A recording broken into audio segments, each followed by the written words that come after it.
Well, good afternoon and welcome. Welcome to our Wednesday, we call it weekly webinar, I suppose. So we're glad you've joined us today.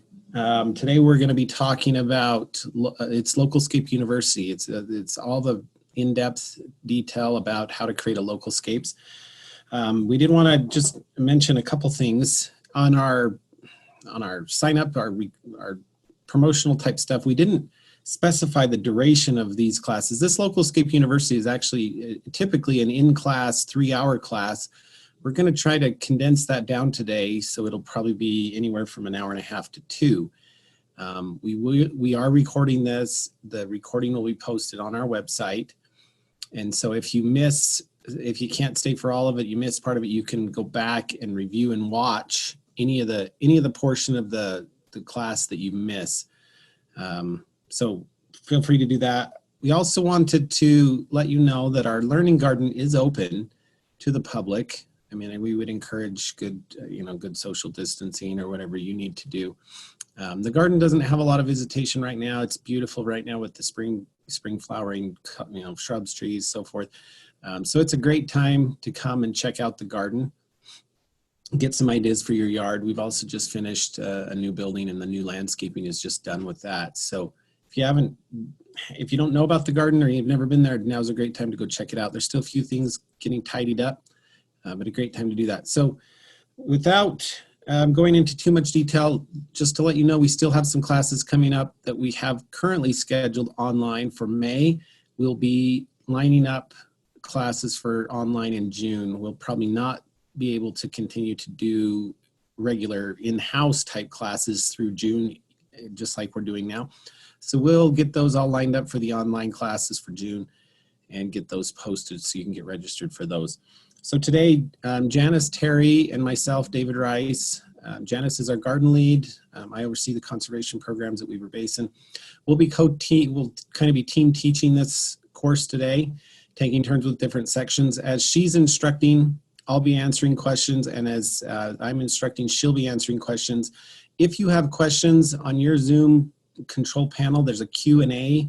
There's a little button that says Q&A. If you'll click on that and just type your question in, then we will be responding through typed answers to those questions, unless it's something we feel like we could wait till the end of the section, and then we'll address all those questions verbally. But most of the time, we'll just be answering those as the course goes on, just through typing it. You type your question, we'll type back an answer. Anybody can see those. They're kind of public. It's like a public question answer, and you should be able to kind of follow along with the questions as we go. So with that, I'm going to turn this first section over to Janice, and she's gonna kind of give you the introduction to the Localscapes, and we'll go from there. Great. Let's see.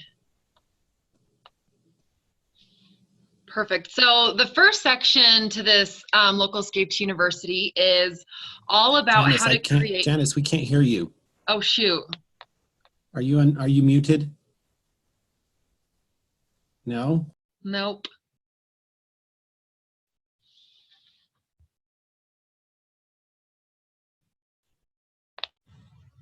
Did that work? I think Brody says you're good, so go ahead. Okay, good. So the first step to these localscapes. So a localscape is basically just landscaping for where you live. Too often in our landscapes and in our gardens, in our gardening designs, in our landscape designs, we utilize design principles that have been developed in Europe or back east 100 years ago, 200 years ago, in these places where their climate is so vastly different from ours. And so I guess the genesis of the Localscapes program was this idea that we need our own landscape design, our own landscaping system here in Utah. Landscapes that are still beautiful and just as gorgeous and lush as those landscapes back east and in England and in France and those type of places, but just really well suited for Utah. So it's a statewide program. I think it's about 4 or 5 years old, and we teach Localscape classes all around the state. And they've been fitted to really be for the area that we're in. So we're going to focus on the Intermountain West here, but all of these principles do apply no matter where you live in the state. So we're going to start by talking about the 5 steps of a localscape. And part of our goal with the Localscape program is to help make it as simple as possible for homeowners in our area. So we've pared down the design process to 5 easy steps. And so the first one is what we call a central open shape. And this is one of the most important elements to a good localscape design, the central open shape. And we're going to talk about each of these in a little more detail as we go along. But the central open shape is really important from a design point of view because it adds a focal point to your landscape as well as some blank space, a place for your eye to rest. The second step are these gathering areas. These would include patios, little seating areas, fire pits, things like that. The third step are activity zones. So these include play areas and vegetable gardens, sheds, chicken coops, stuff like that. Then after you've designed those first 3 elements, you're going to just connect everything with a path. And we're going to talk about all these in detail, like I said. So if it seems like I'm going really fast over these, it's because I am, because we're going to talk about them again here in a bit. And this is perhaps like the biggest change between our traditional landscapes in Utah versus a localscape landscape, is that the 5th step is that by default, anything that is not already designed in your landscape, it becomes a planting bed.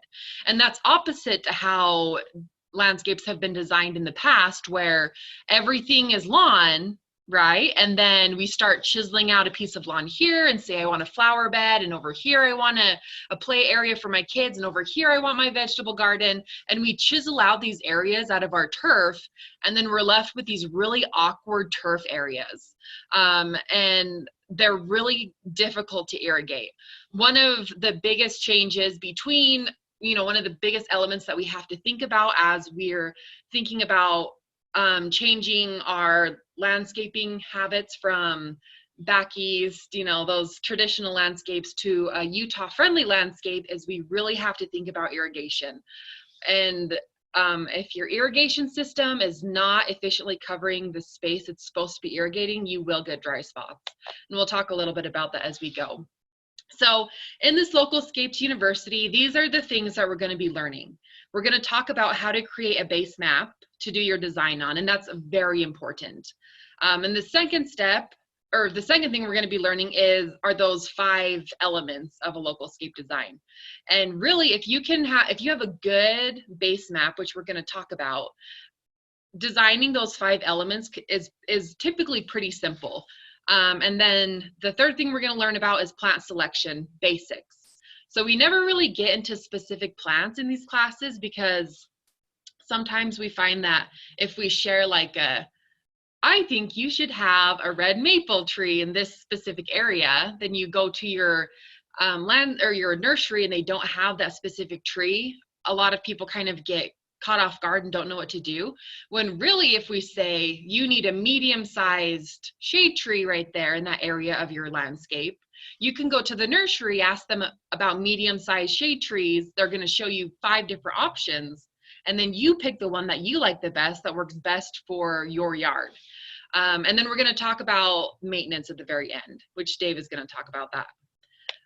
So let's get started talking about creating a base map. So base maps are super important. They are basically just a nice drawing of your landscape that's been drawn to scale. And it is worth taking the time to really get that base map down, your to scale drawing of your landscape, because it's going to make the rest of your design process so much easier, and it'll take out a lot of the guesswork. And if you're doing everything to scale, if you decide that there are elements of your localscape that you don't want to do, you would like to hire a contractor, you can give them your plan and have confidence that what is on the plan is what you're going to get. Where if you're just kind of guesstimating areas and not really thinking about how big these areas that you're planting actually are, you might get something different from what you intend. So drawing it to scale is very important. And we're gonna talk a little bit about that here in a second. It should show everything that you want to keep in your landscape. So you have your landscape as it is right now. You're going to put in a Localscape, hopefully. You're going to go out, you're going to draw the perimeter, draw your house, and then draw everything that's going to stay. So your driveway and some of your permanent pathways, and maybe your patio out back is going to be a feature. And then trees and shrubs that you plan on keeping. So if you have a big, nice, mature tree in your yard that you're planning on keeping during your transition from a traditional Utah landscape to a Localscape, you're going to want to make sure to have that tree on your base map. Also show any permanent objects. It's a really good idea to put things like gas lines, or if you have low power lines, anything like that. It's a good idea to put those on your base map, just so that you know where things are. And really your base map is there to help you avoid mistakes, right? We don't want to be planting a tree right on top of your power or your gas line or anything like that. And like I already talked about, how important it is to draw all of the elements in your yard to scale. So these are some ways that you can develop your base map. The easiest way, if your home is newer, you can probably go to your city or your builder and just ask for a base map of your property. And they often have copies of those. They can print one off and just hand it right over to you. You will need to do a little bit of double checking on the measurements because they're not always 100% accurate. And sometimes it's important to be as to scale as possible. But sometimes if it's just off a foot or two here or there, it's not that big of a deal. So here I am saying, make sure it's drawn to scale, but at the same time, our landscapes, Dave and I always tell people, like, it's not rocket science. We're not using these plans to send people to the moon. We are making beautiful landscapes. So once you have your plan done, you might put a tree exactly where you have on your plan, but you look back, you step back and you say, well, I think it needs to go this way 7 feet or this way 2 feet. It's a landscape. It's okay. There's a lot of ebbing and flowing that can happen. So we don't need to be too stressed, but we want to be as accurate as possible. And the second option is to just get out there in your yard and take a tape measure, or I don't know if you guys have seen those measuring wheels that like engineers often use, or we use them here at our learning garden quite often to just measure areas. It's a little wheel that has a little ticker on it that every foot, one round is a foot, and it'll keep track of how many times it goes around, and it's an easy way to measure your yard. And so you'll just want to measure all of the points in your yard. Measure your perimeter of your landscape, measure all of the corners of your house to the perimeter, measure your deck, measure everything as accurately as you can to get that good base map. But the other option that has to go along with measuring your landscape is you can use Google Maps to make a fairly accurate base map. And so we have a video, and Dave, let me know if you can't hear it, or Brody's also on helping us. So hopefully this works. This is just going to show how to make a base map off of Google. So you don't even have to go outside to do this.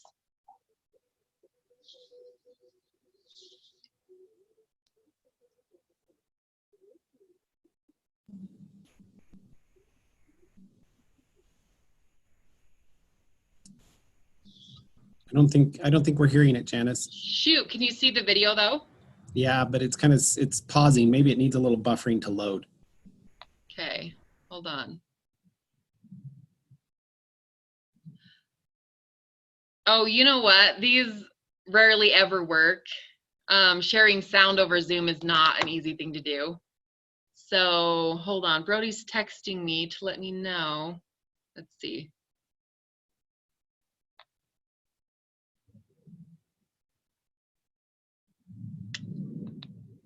Sorry about our technical difficulties.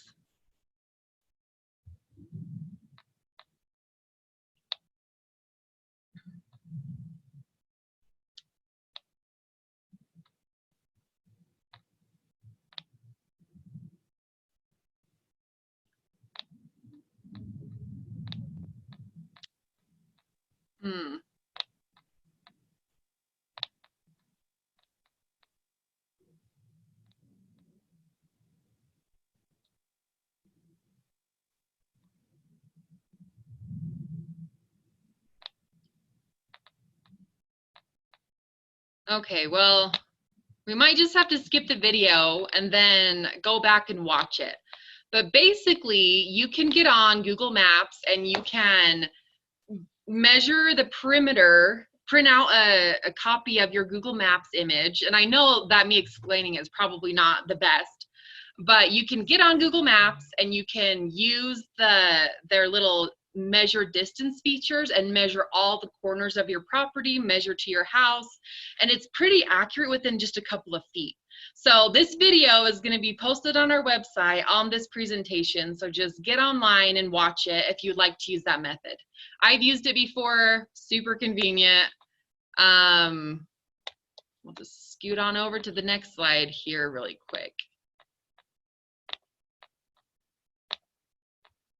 Okay, so once you have your base map, sorry the video didn't work, but you're gonna wanna go out and do a site assessment of your property. So when you have your base map done, your drawn to scale base map, go ahead and make several copies, because you're going to want a lot of copies. You're going to want to draw a lot of different ideas, and you're going to want to do what we call a site assessment. So you're going to go outside, you're going to look around your property, and you're going to make notes of anything that's going to impact your design.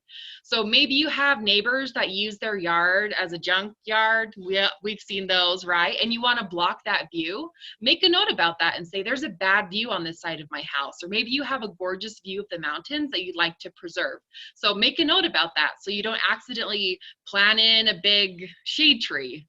Maybe you've got a really hot area that you think to yourself, like, maybe I should put my vegetable garden here in this nice sunny spot. Perhaps you have a really shady spot on the north side of your house, and when you're doing plant selection, you're going to want to make sure to get plants that'll survive in shady areas for that spot. So make notes of all those types of things: slopes, compacted soils, poor drainage, because that'll kind of impact what you decide to do. And then it's always a good idea to make sure that you have marked on your plan which way north is, because that'll affect microclimates, where the sun hits, shady areas, and it's just a good thing to have marked down. So this is a little bit more about the needs assessment or the site analysis. You can go in and start making some bubbles too about like what you would like to have in your yard. So you're writing down concerns, like maybe your patio's too small for you to adequately entertain the amount of people that you like to entertain. So you're gonna expand your patio. Maybe you want some more privacy, or lots of different things to think about. And then like bubble in your wish list based off of your site analysis. Like maybe you want space for a shade garden because you just really love hostas or coral bells. Maybe you want more covered storage or a play area for your kids and your dog, or a fire pit, or those type of things. You can go in and start to tentatively plan without getting into too much detail. So this is kind of what your finished base map should look like. It's drawn to scale. We recommend that the bigger it is, the better. So an 11 by 17 is a common size that we use. And I think we've already talked about that. A north arrow is good, and then all existing hardscapes and mature trees. So this is kind of what you want to have. And I always like to draw the actual scale on the piece of paper. So if I've got a big sheet of paper that I'm working on, and I'm like 1 centimeter equals a foot, just as an easy example. And so I'm measuring and I'm drawing everything to scale. But then if you put 1 centimeter equals a foot, and you either scale up or scale down on your computer, or you're printing a bigger size or a smaller size, all of a sudden that scale is disruptive. So it's good to draw the actual scale on, so that whether you blow it up or shrink your plan down, the scale is still accurate. So hopefully that made sense. So once you have your base map, you're going to sit down and you're going to start designing the 5 steps to a localscape. And the first step is that central open shape. And central open shapes, like I already kind of talked about, are really important from a design standpoint. They fit into any size or shape lot.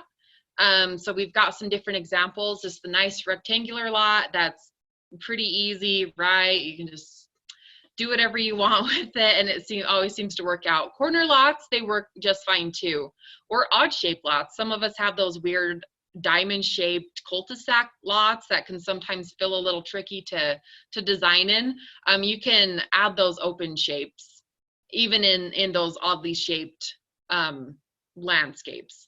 And this slide is showing the different shapes that you can utilize as well. So you don't just have to have the kidney bean shaped central open shape, even though that's very attractive and kind of a naturalized look.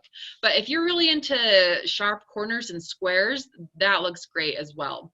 So here we have this example, this Localscape yard, where they have kind of a funky shaped yard, and so they've got a front open shape area and then more of a side open shape area where it made more sense for them to have their open shapes. A really important feature of a central open shape is that the edges are defined. Once in a while, we'll have people, you know, just be like, leave a bark area open.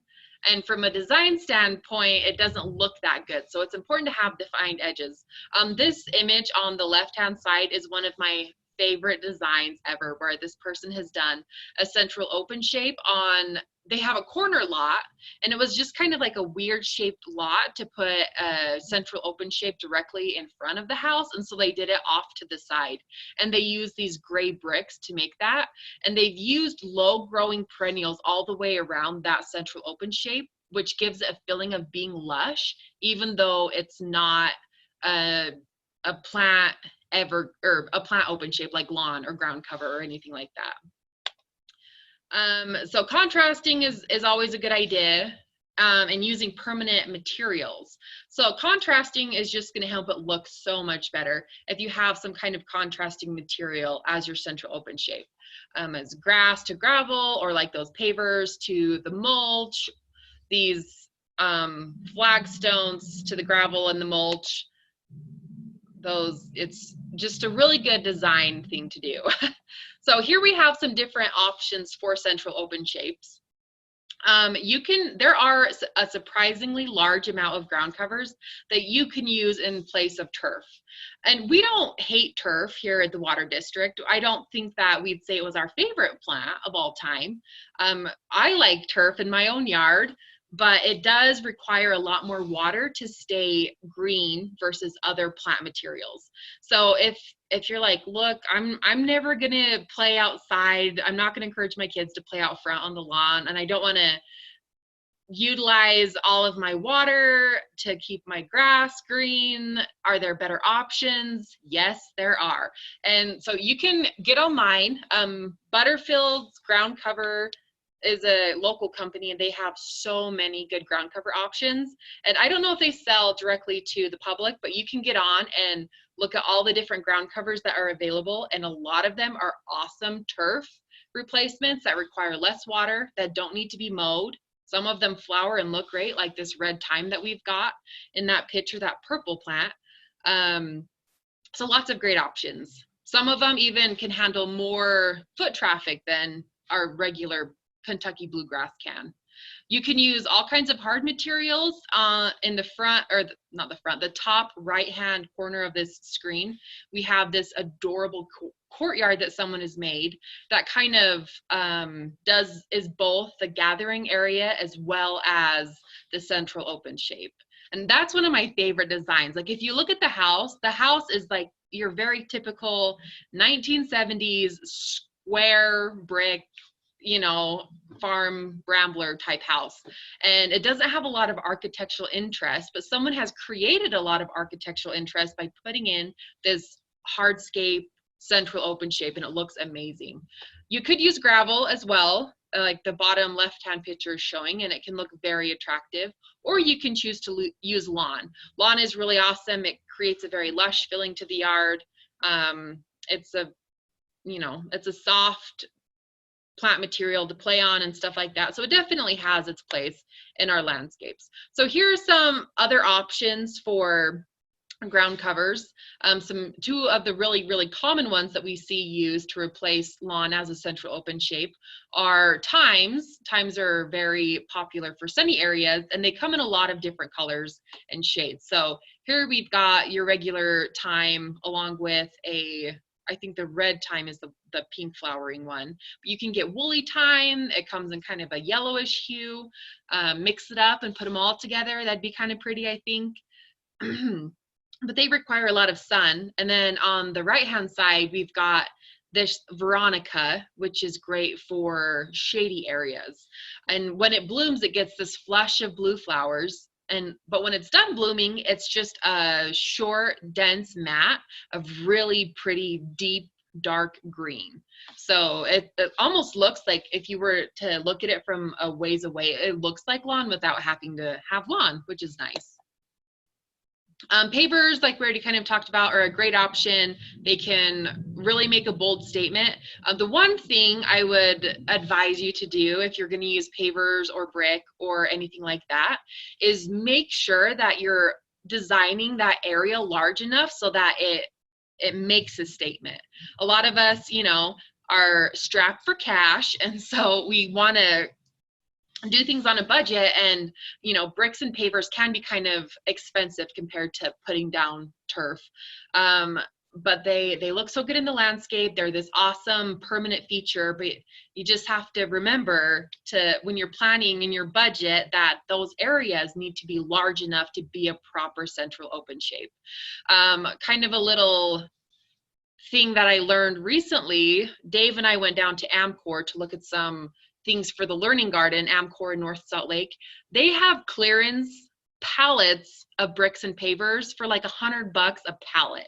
So if you're wanting to do some hardscape, maybe go down and check out some clearance sections, and you might not get the exact shade of paver or brick that you want, but if you're willing to be a little flexible on your design, there are some really affordable options out there. Gravel is a great option. This kind of violates some of those rules that we talked about with like a really, defined edge. But it's working because it's a permanent material, and it's big enough that it's an obvious central open shape. I think it's a very attractive landscape. It's more of a naturalized look. And this is a very important one where I'd say make sure to have enough low growing perennials, greenery around it, so it still looks really lush. And like the little bubble on this slide says that this is so low maintenance. You don't have to water it at all, but you would want to use probably a pre-emergent in the spring. That's just a chemical that's going to keep little weeds from germinating, as well as just spraying in the summertime. So, and there are some great organic options as well. Lawn is really nice. Like I said, I like lawn. Lots of us love lawn. Lawn is okay, but it should be a designed element. Like I said in those first slides where we were walking through the 5 steps, lawn needs to be designed. It is not the permanent ground cover in a Localscapes. It just is too difficult to irrigate. And when you're having irrigation efficiency issues, you're going to have brown spots. So here are a couple of lawn varieties that you can use though. So in Utah, I'd say like 90% of our lawns, probably more than 90% of the lawns in our area are what we call cool season grasses. Most of us are very familiar with Kentucky bluegrass. It's probably the most popular, longest used cool season grass in our area. There are some other really great cool season grasses though that are often a little more drought tolerant. Although a lot of turf companies have been developing bluegrass varieties that are very drought tolerant. So tall fescues, fine fescues, wheatgrass, all these are great options. Warm season grasses are not as commonly used, especially in northern Utah, but they can also be a great option. So these would include your blue grama grasses, buffalo grass, dogtooth grass. So some pros and cons of each. The cool season grasses do really, really well in the cool parts of the year. That's why in Utah, we're driving around the streets in springtime and everybody's lawn looks awesome. It gets hot in July and August, everybody's lawn looks brown, and then it cools off in September and everybody's lawn looks awesome again. It's because these grasses rapidly grow in the cool parts of the year, but they want to go dormant as soon as it gets too hot. So that's why we have to apply a lot of water, is because we're keeping these grasses from going dormant. Where the warm season grasses, it's the opposite. They're not going to green up until the mid-May probably, and then they're going to look awesome through all of the hot months, and then they're going to go dormant as soon as it cools off. But the warm season grasses typically need a lot less water, and they don't need to be mowed or fertilized nearly as often as the cool season varieties. So pros and cons of both. The warm season grasses, because they don't really get growing until it gets warm, sometimes people have problems with weed maintenance, because a lot of we always get a big flush of weeds in the early spring. So just things to think about. We have some varieties in our learning garden that you guys can come check out. We're waiting for one of our cool season varieties, but we have a dogtooth grass and buffalo grass, and both of those are working on growing. They've just been planted with plugs. So we've got a couple of sprinkler things to talk about. Let's see. With sprinklers, so we recommend that central open shapes, whether they are a ground cover or whether they're turf, be irrigated with an overhead sprinkler system. So we have 3 different types on the right hand side. We've got spray heads, we have rotors, and we have what we call rotary nozzles. All of these are great options for your central open shapes, whether they're a ground cover or turf. So the spray heads, they're going to pop up and they spray a fixed pattern, and they're going to put out water a lot quicker than the rotors or the rotary nozzles.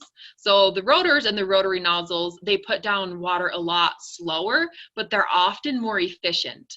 The droplet sizes are bigger, so you're going to lose less water to evaporation. So I don't know, we like all sprinklers. We are all inclusive as long as you're irrigating correctly based on your type of sprinkler head. So the spray heads, typically they don't need very much time to put down the adequate amount of water. Rotors and rotary nozzles, you're going to have to let them run longer, but they are, like I said, more efficient. So we have smart controllers available for rebates.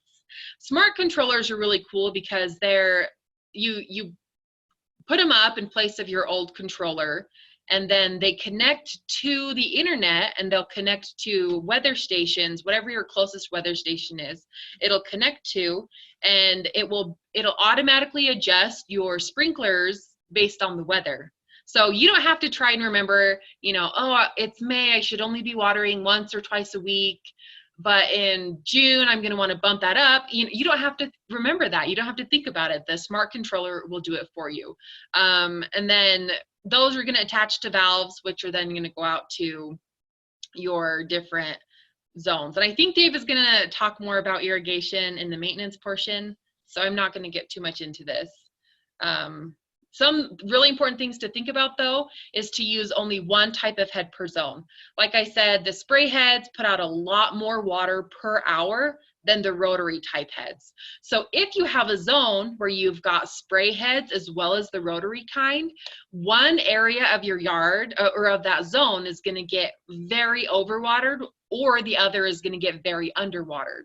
And typically what we see is people irrigate for the lower output sprinkler heads, right? Because you see a dry spot in your lawn and you just keep bumping it up till the dry spot's gone, and that's typically a spot that's getting hit with a slower output head.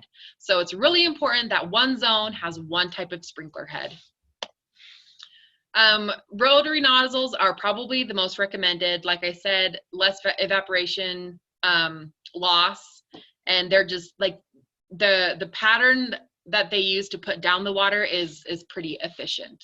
So this is also a very important concept if you're designing your own sprinkler system. And I'd say too, if you're having somebody else design it for you, look at their design and make sure that they have got good head-to-head coverage. Because the way sprinklers are engineered is they want to hit each other. And so this is one sprinkler head is spraying over and hitting the sprinkler head next to it. So if you were to set out a bunch of catch cups and you were just to spray over them with your sprinkler head, you'd see that there's different amounts of water being collected at the end of the sprinkler head spray, in the middle, or right next to your sprinkler head. And so if they're touching each other, they're all going to get, the grass is going to get the same amount of water coverage. I hope that makes sense. So we'd always recommend that if you're going to go with a contractor, make sure that it's someone that's had some training, and that they know about these type of principles like head coverage, because it's going to save you a lot of headache if you don't have your sprinkler system properly designed in the first place. So a couple of lawn shapes to avoid. If you want to have your central open shapey lawn, don't design anything less than 8 feet wide. And this is just because it's too hard to irrigate. Our irrigation systems are not really designed to irrigate areas less than 8 feet wide. You're just going to get a lot of overspray. It's going to be kind of, I don't know, hard for those sprinklers to be efficient. An example of this are our park strips, right? Most of our park strips are not 8 feet wide. There are some in Salt Lake City that I've seen that are like very wide, right? But in our area in northern Davis County or wherever you are, chances are your park strip is not 8 feet wide. So engineers, the people that design sprinkler heads have come up with those park strip sprinkler heads that kind of spray out in like a pizza shaped pattern, and you're supposed to kind of alternate them, and they're better than some sprinkler heads, but they're still very efficient. Like there's a reason that they're called the hell strip, is because they're so hard to keep green in the summertime. So just avoid it. No grass anywhere in your yard that's less than 8 feet wide. Small angled areas like this picture on the right hand side are things to avoid as well. It's really hard to get in and irrigate awkward little tiny angles. Very hard to irrigate. So keep your curves large and sweeping, and keep your grass areas wide. Squares and rectangles are the most efficient. They look really good as central open shapes, but a lot of people prefer the more curved pattern to their central open shape, and it's a good idea. Just make sure that your angles are nice and wide so they can be irrigated efficiently. So here are some rules. Lawn should be unobstructed. So my first job with Weber Basin Water was as a water auditor when I was fresh out of college, and we'd go around and look at people's irrigation systems, and it was surprising to me how often people would say, no, like I have to water all the time. I've got this dry spot right here. And you turn on their sprinklers and it was totally being blocked by a bush or by a tree or by the swing set. And so let's just do ourselves a favor and keep our lawn completely unobstructed. We've already talked about this one. Lawn is not less than 8 feet wide. I don't even know why in this image this person didn't just put a nice low ground cover here. I think it would have looked a lot better. And then that's just a lot of edge for you to maintain as well. When you're after you mow, you're going along with your string trimmer and your edger, and that just creates a lot more maintenance issues. Lawn is not a designated path. That's partly to go along with the 8 foot wide rule. Like most of our paths are not 8 feet wide, and so it's really hard to irrigate. And then lawn is actually not really the best option for foot traffic. We've all seen those images, or we've probably seen it too, of grass that's been completely worn down. If that's what your grass looks like, it's probably better just to put in a proper path with some kind of permanent material. Lawn should not be used on slopes or hillsides. So this is just from an irrigation standpoint, like it's too hard to irrigate. The top of that slope is going to be crispy brown dry, while the bottom is going to be soggy. And so the rule of thumb is that if you sit on a chair on your slope and you're like, oh, I feel like I'm going to go over backwards, then it's too steep to put lawn on. So there are a lot of good options though. A lot of great terracing could be done. A lot of cool shrubs and ornamental grasses look really good. So here's an example of a completed Localscape. And you can see that central open shape that they have, nice and square, looks really neat and tidy. But just imagine what this Localscape would look like, or this yard would look like, without that central open shape. It would look a little messy, wouldn't it? So it's a very important design concept to include in our yard. So here's your typical Utah landscape. And you can see the difference. Lots of no-nos. Lawn is being used as the path between the front yard and the back. Lawn is in the park strip, which we already talked about, is not the best option. Usually not more than 8 feet wide. And Kentucky bluegrass specifically, but a lot of our cool season grasses are very intolerant to salt. And in Utah, what do we get in abundance in the wintertime? We get a lot of snow, a lot of salt goes down on our roads, and that can do a lot of damage to our grasses. Odd bits of lawn, hard to irrigate. We've already talked about that. So in this yard, a great thing to do would be to just, if you're going to retrofit your yard, is choose an area of that front bit to turn into your central open shape. And here's a great way to do that. Lawn removal step 1 is by using either marking paint or a garden hose to mark the area that you want to be removed. And there are some different ways to kill the grass. So when you're creating your central open shape and you're getting rid of the perimeter grass, you want to make sure that that perimeter grass is good and dead, right? Because grass can be an extremely invasive weed. It grows about 1 linear foot per year, and it has a very aggressive root system typically. So it can be kind of a pain to get rid of if we haven't effectively killed it out of our flower beds. So here are a couple of options, and I know there's a ton of options out there, but here are just 2. You can use plastic sheeting. You can put it down over the areas that you want to kill, and you basically cook the grass underneath of the plastic sheeting. You do have to anchor down the sides with rocks or with pins, and this is only effective during the hot parts of the year. So it's a little bit restrictive, but it does work really well. You do have to wait a couple of weeks to make sure that it's good and dead, but it's very effective organic method to use. Along with that, people often use cardboard or lots of newspaper, wet it down, and it'll create a nice mat that'll smother the lawn as well. You can take the chemical method. Roundup is a very effective, very quick way of getting rid of that grass.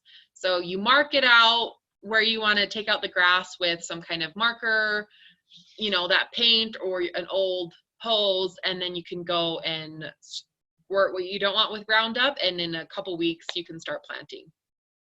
The 3rd step is to remove the dead lawn. There are a couple of ways to do this. You can get yourself a sod cutter. You can rent them for relatively cheap for a half day or a full day from a lot of home improvement stores like Home Depot or Lowe's. And you can cut them out. And this method is kind of nice because the grass doesn't really have to be dead in order to do this. And then if you need to use that grass on a different portion of your yard, you could.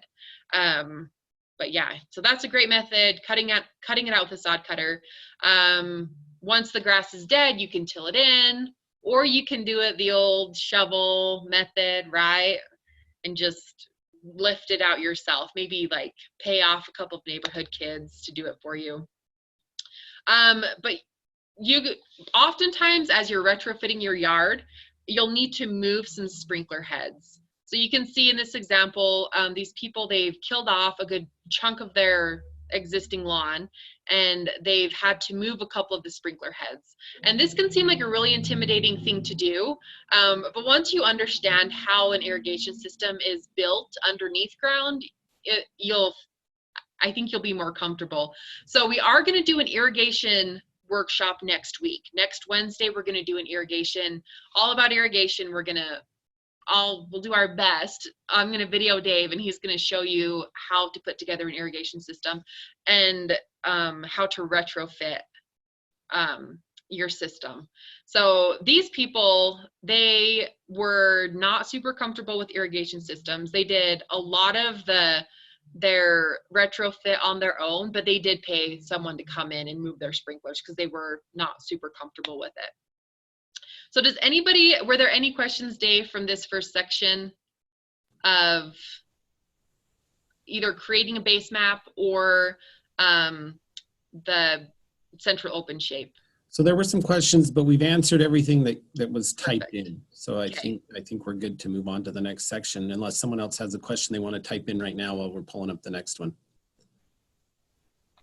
So I'll just I'll get the next section loaded up on gathering areas and activity zones. Sweet. Give me just a second. You guys have these little transitions to make it all work. Okay, so I got a little ahead of myself here. All right, so here we are with moving to the next section, activity zones, gathering areas and activity zones. Now, Janice has given you the really important starting point for all of this. And that is, got base map and getting the central open shape defined. That's really kind of the core of all this. Now, these next couple of things are going to actually fit in to what you're doing, as far as adding extra spaces, adding what we could say outdoor rooms or functional space to your yard that you can use. So these are your gathering spaces. These are things that you do in your yard to make it an activity area. So there we go.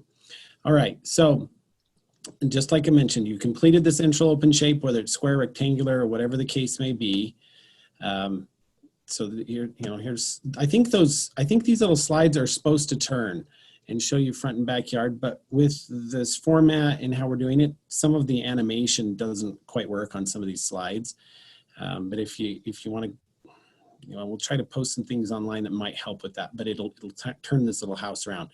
But okay, so you're completing the open shape, front yards and backyards. Now, I got to move a couple things on my screen so I can see this just a little better. All right, so the functional spaces of your yard have everything to do with you assessing your needs, determining the size of the landscape, the type of things. And so this was where you get a copy of your base map, or you're using the base map, and you're going out and you're just assessing where do I want to put things in my yard. Notice on the little diagram here, if you have noisy neighbors, or if you have something unsightly in a side yard or a backyard, or something you want to block or screen. If there's just these little spaces, maybe you have some very large trees in one corner and they're not even your trees, they're on a different property, but they're providing you lots of shade, good or bad. You wouldn't want to put your vegetable garden in that location, but you may want to put a nice little sitting area in that location. So this is where you don't have to do anything in detail at this point. This is just creating some circles, creating some little notes, noticing where solar angles happen to be.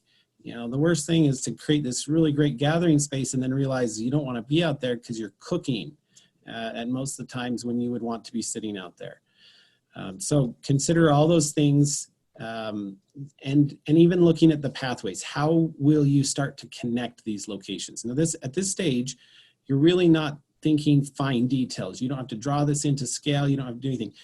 This is why this is a good place to have a copy of your base map that you can kind of doodle on. You make little lines, you draw things out in very rough scale, or just the bubble diagram type format. And to get an idea of what kind of spaces do you want to create, how are you going to, where are they going to be located in your yard to meet your needs?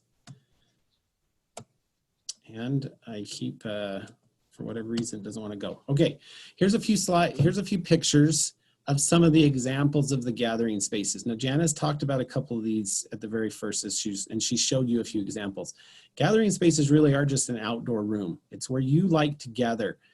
And this could be very informal, very small gathering. This could be just you and a companion, your spouse or somebody, where it's just two chairs, just like you see in one of those pictures there. This is where you plan to entertain, where you have groups of 15 or 20 people, or just family, the decks, the tables and stuff like that. So I'll just show you, this will go pretty quick on the gathering areas, but this gives you some ideas of the types of gathering areas. They're specialized spaces, really just meant for you and what kind of functionality. Maybe you're not a social person and you just want a little space to retreat and get away.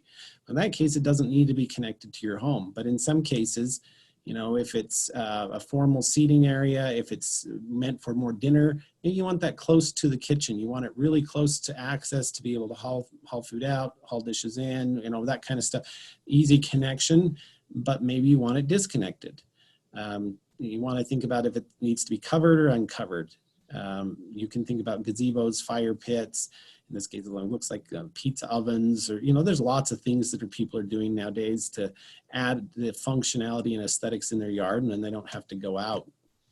So again, when thinking about your location, you're thinking about sun exposure, you're thinking about trees.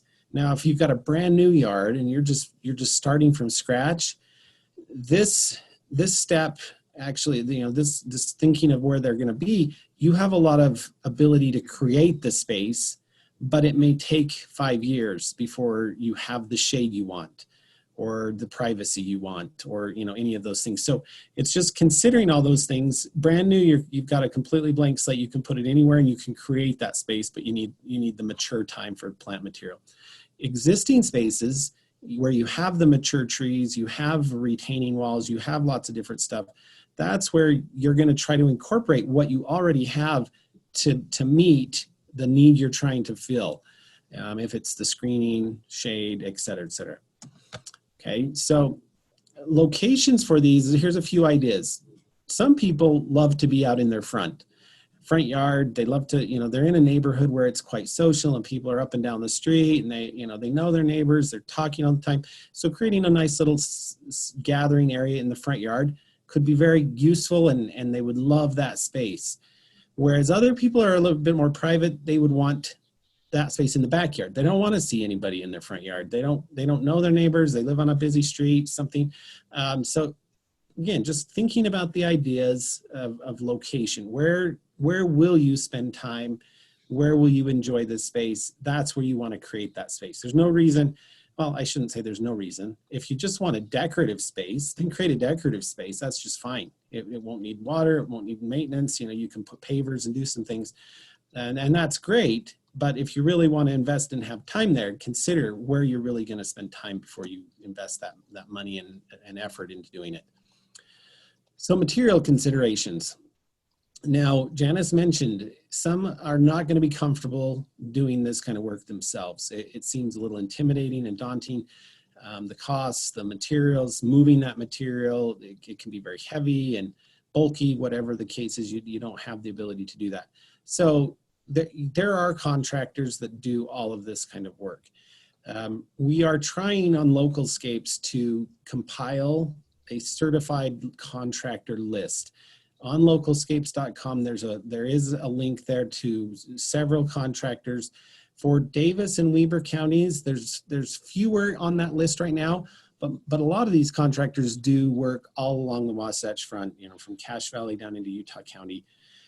So we're continually trying to add to that list. Then you can know that the contractors that are certified in Localscapes, they've been trained about this stuff. They're very aware of the program. They're very good. They're trusted contractors to do this kind of work.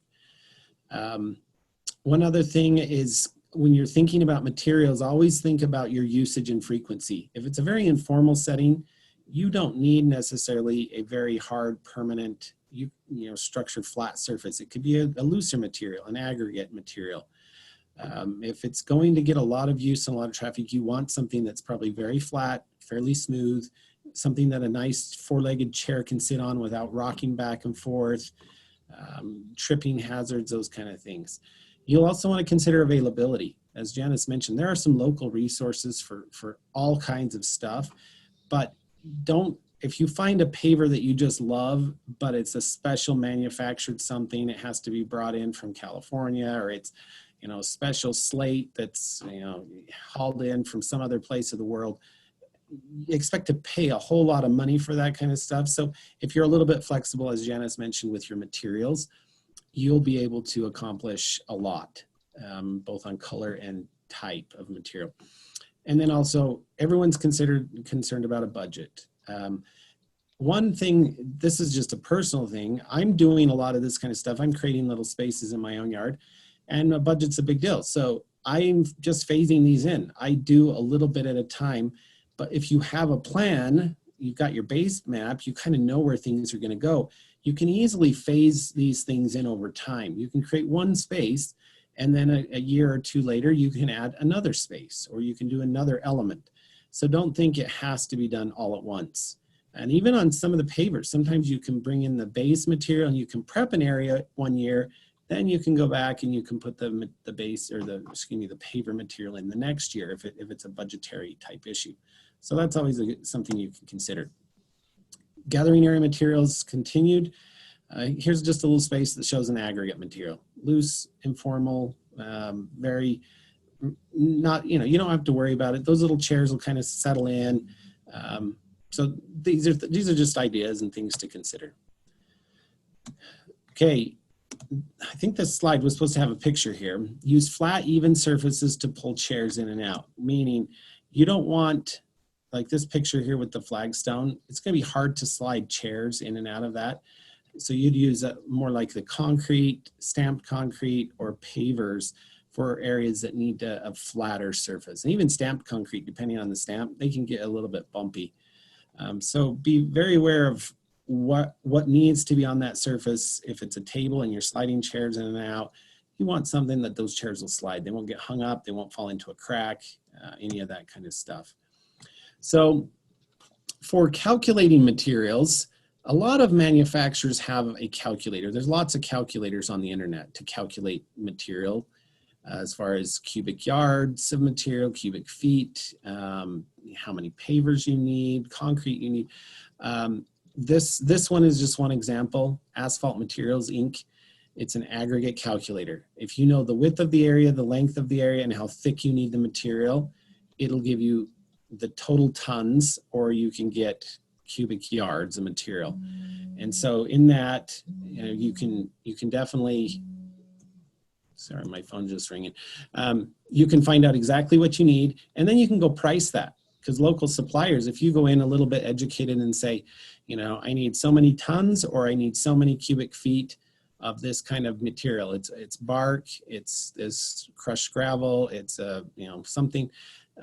They're going to be easily able to help you. But if you go in and you just say, well, I'm not quite sure. And now actually, if you go into one of these supplies and you do have all those dimensions, they'll calculate it for you and tell you, pricing and so forth from that.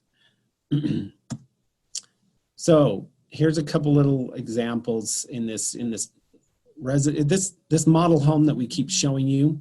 This is just our Localscape home. So one of the things that you could do, now these are small, these are maybe not how you do it, but you could put in a little gazebo, little private seating area. It wouldn't have to be like that exactly, but that's just an idea. Of course, the patio off the back, now, as I mentioned, that was supposed to turn around, and there could be a little gathering space in the front as well.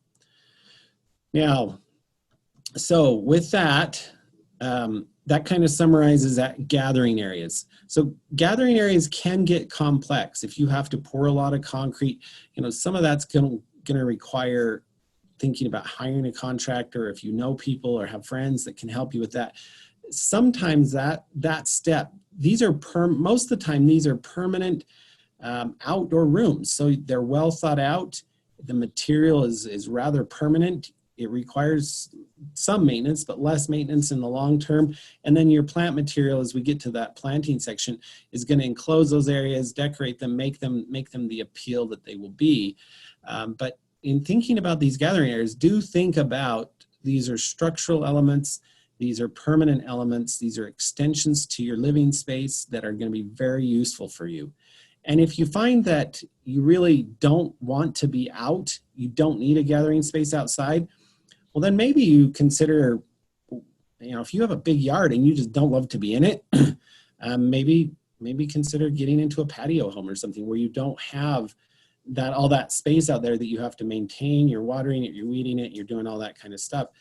That's just some options to think about, because most of the time, if you have a space available, you want to create that space to be areas that you really enjoy using. So now let's move on to the next piece of activity zones.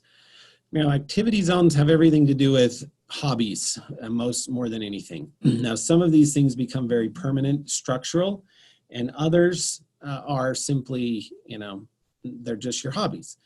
Chickens, that can be a hobby for a while, and then that chicken coop can go away. If you put in a swimming pool, that's a pretty permanent structure. That's going to be there, right? A basketball court's pretty permanent structure, a hot tub. Sometimes in-ground trampolines, those kind of things. So activity zones are also, though, sometimes they're transitory. If you have young kids now, 15 years, 20 years down the road, you may not want that same activity space, so it can be changed, depending. The pool is a little harder to change, but design spaces, these, again, everything we're talking about has to do with thinking about spaces and designing them. You design your lawn space, you design your activity zones, you design your gathering spaces, you think about the connectivity of all of it together, and your end result is a very functional, very aesthetically pleasing, and very water efficient yard. And it's going to be lush, it's going to be beautiful. So here's a little outdoor workbench. If you really love to be out in the garden, this might be something useful for you. If you aren't much of a gardener, you might have just a small shed and you keep all your stuff in there, and you know that's enough, that's sufficient. Here's the list of activity zones. You got your vegetable gardens, children play areas, storage. Storage is one you often don't think about. Where you put things, even such as like a garbage can. That's technically an activity zone because it has something to do with, it takes up space and there's an activity with it. Well, your garbage can is the place where you store your garbage. That's the activity. There's sports courts, trampolines, hot tubs, dog runs, animals. That's one thing. If you have dogs, you need to consider space for those animals. And some dogs, they love to run. They will wear out a path along a fence line. If you try to put really nice decorative plants in those spaces, the dogs may just overrun those. So it's thinking about those activities. What does your space need to accommodate? And then you plan accordingly. Then of course, these raised beds, vegetables, that's a nice way to take up some small space, but still get a lot of produce. When you're considering activity zones, I've already talked about these a little bit with gathering. Consider your sun exposure, consider the space that it takes. You know, with vegetables, you can find a tiny little space maybe for a small raised bed, but realize that once you grow stuff in it, it's going to be taller. It's going to kind of extend out a little bit beyond the bed. So just think about the space, total space that's going to be needed. Think about the appeal. Now, this little raised bed happens to be out in front along the street. And that's great if you want to make it an attractive, kind of a showpiece, something that people like, wow, that's different, and talk about it. Your purposes, your need to monitor your activity level, again, from the indoors. If you're having this if you want to grow a great little herb garden as your activity zone, you may not want to put that in the farthest back corner of your yard because the distance to get there, to check on it, to harvest herbs and eat them and so forth, maybe that's something you put closer to the door. Again, the budget, the ground surfacing, all those considerations. We've already talked about these. Attractiveness, purpose, need to monitor. This is just an idea with in-ground trampoline with a bark or mulch around it. The swing sets. Now, this one's an interesting one because this is definitely activity zone, but there's an element here that we want to point out is this is embedded in lawn. So there's two issues with this. One is the maintenance goes up. You've got a lot of string trimming and mowing around this that becomes a little bit more challenging. But the biggest one is where do you put sprinkler heads that something isn't blocked? You're going to have spray blockage. And so likely this area is going to be underwatered or overwatered, just depending on where those spray heads are, because of those block points in your irrigation. So ideally, you're putting these activity spaces outside of the lawn, and they have their own spaces, and then you don't have to worry about some of that blockage. The activity zone's still there, but you're much more efficient and effective, and it's easier to maintain. So activity zone surface materials. Now, this is an interesting little picture we put up here, and I love this little raised playhouse. This is the coolest thing. If you had kids that were playing on this, they would love it. But one thing I cringe a little bit looking at this, because if you had small kids and they fell off that little balcony, there's not going to be too much of a soft landing on the rocks below. So it's thinking about what kind of surface material might be best for those areas where maybe there's a little bit of a fall hazard, but you're okay taking that risk, but you're going to minimize injury by the material you put underneath. The tumbled wood material that you sometimes see in playgrounds, sand that is sometimes seen in playgrounds, the very small gravel, loose gravel, the crumb rubber material, all of those things are good for playgrounds. And there's some specific standards that the public parks use, you could follow those same standards, or of course you can do what you want in your yard. It's just the thinking about and the materials and the consideration of what's happening in those spaces. So vegetable garden, watering. Now all of these activity zones should be separate from lawn, but in the one case of vegetables, you usually have to continue irrigating. So we suggest that you do that with drip irrigation on their own valves. So you have your separate zone strictly for vegetable garden on the raised beds. And this can be done in the picture here. It shows inline drip tubing, where the emitter is inside the tubing. And there's some point source drip emitters, there's drip tape. There's several methods for which you can water raised beds very effectively. They do need to be on their own zone because raised beds and vegetables need a fair amount of water. So midsummer on a raised bed, you're probably watering that zone every day. Whereas your lawn, likely you're not needing that to be watered every day. So you need it separate so you can water it effectively. We talked about adaptability as children grow up, as needs change. You may go from a play set situation and there's no more small kids, or family lives far away, nobody's using that space. Well, that could be converted over into a fire pit area or some other kind of patio area that is a gathering space, more adult driven or whatever. So depending on how you plan these out, you may be thinking in the future, well, once we're done with this, we can transition to that. And some areas work really well for that, but once you put in concrete, once you put in some really hard physical structures, you usually don't want to be taking those out just because of the time and effort and money involved. So kind of be thinking about adaptability in some of those cases. All right, so your backyard activity zones now, back to this picture, you've got your central open shape, you got patios, all of these things are starting to incorporate together. Notice the little shed on the side of the house. That's the storage area. The garbage cans probably go over there behind the fence. You got your swing set, you got your garden. All of these pieces that we're talking about are now starting to come together into our one little model yard. Okay. Now, I wanted to show you a few pictures. I sometimes hesitate to do this because I don't want to, be showing off or anything like that. These are a couple pictures of my yard. I've got 4 daughters. The picture on the right, actually, yeah, the picture, well, I don't know if I'm seeing this reversed from you or not. It's a fairy garden. So my kids have loved to get out. I try to help them get out in the yard, do some weeding, but they play as they go.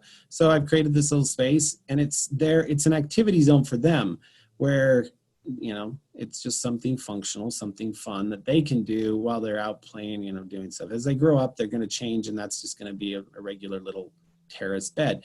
The other thing, a sandbox, again, it's a kid play space. The paver kind of looks like flagstone there. That's actually just broken up concrete. I had an old section of driveway I was tearing out.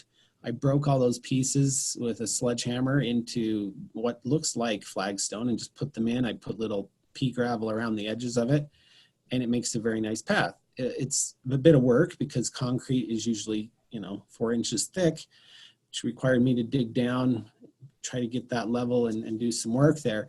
But you can use sometimes free materials to create a visual effect, a visual appeal. Okay. I'm also a little bit insane and I don't sit still. So I've got a big space as well. So I took out a bunch of grass and I created a little mini golf course in my yard. Again, it's, don't do this.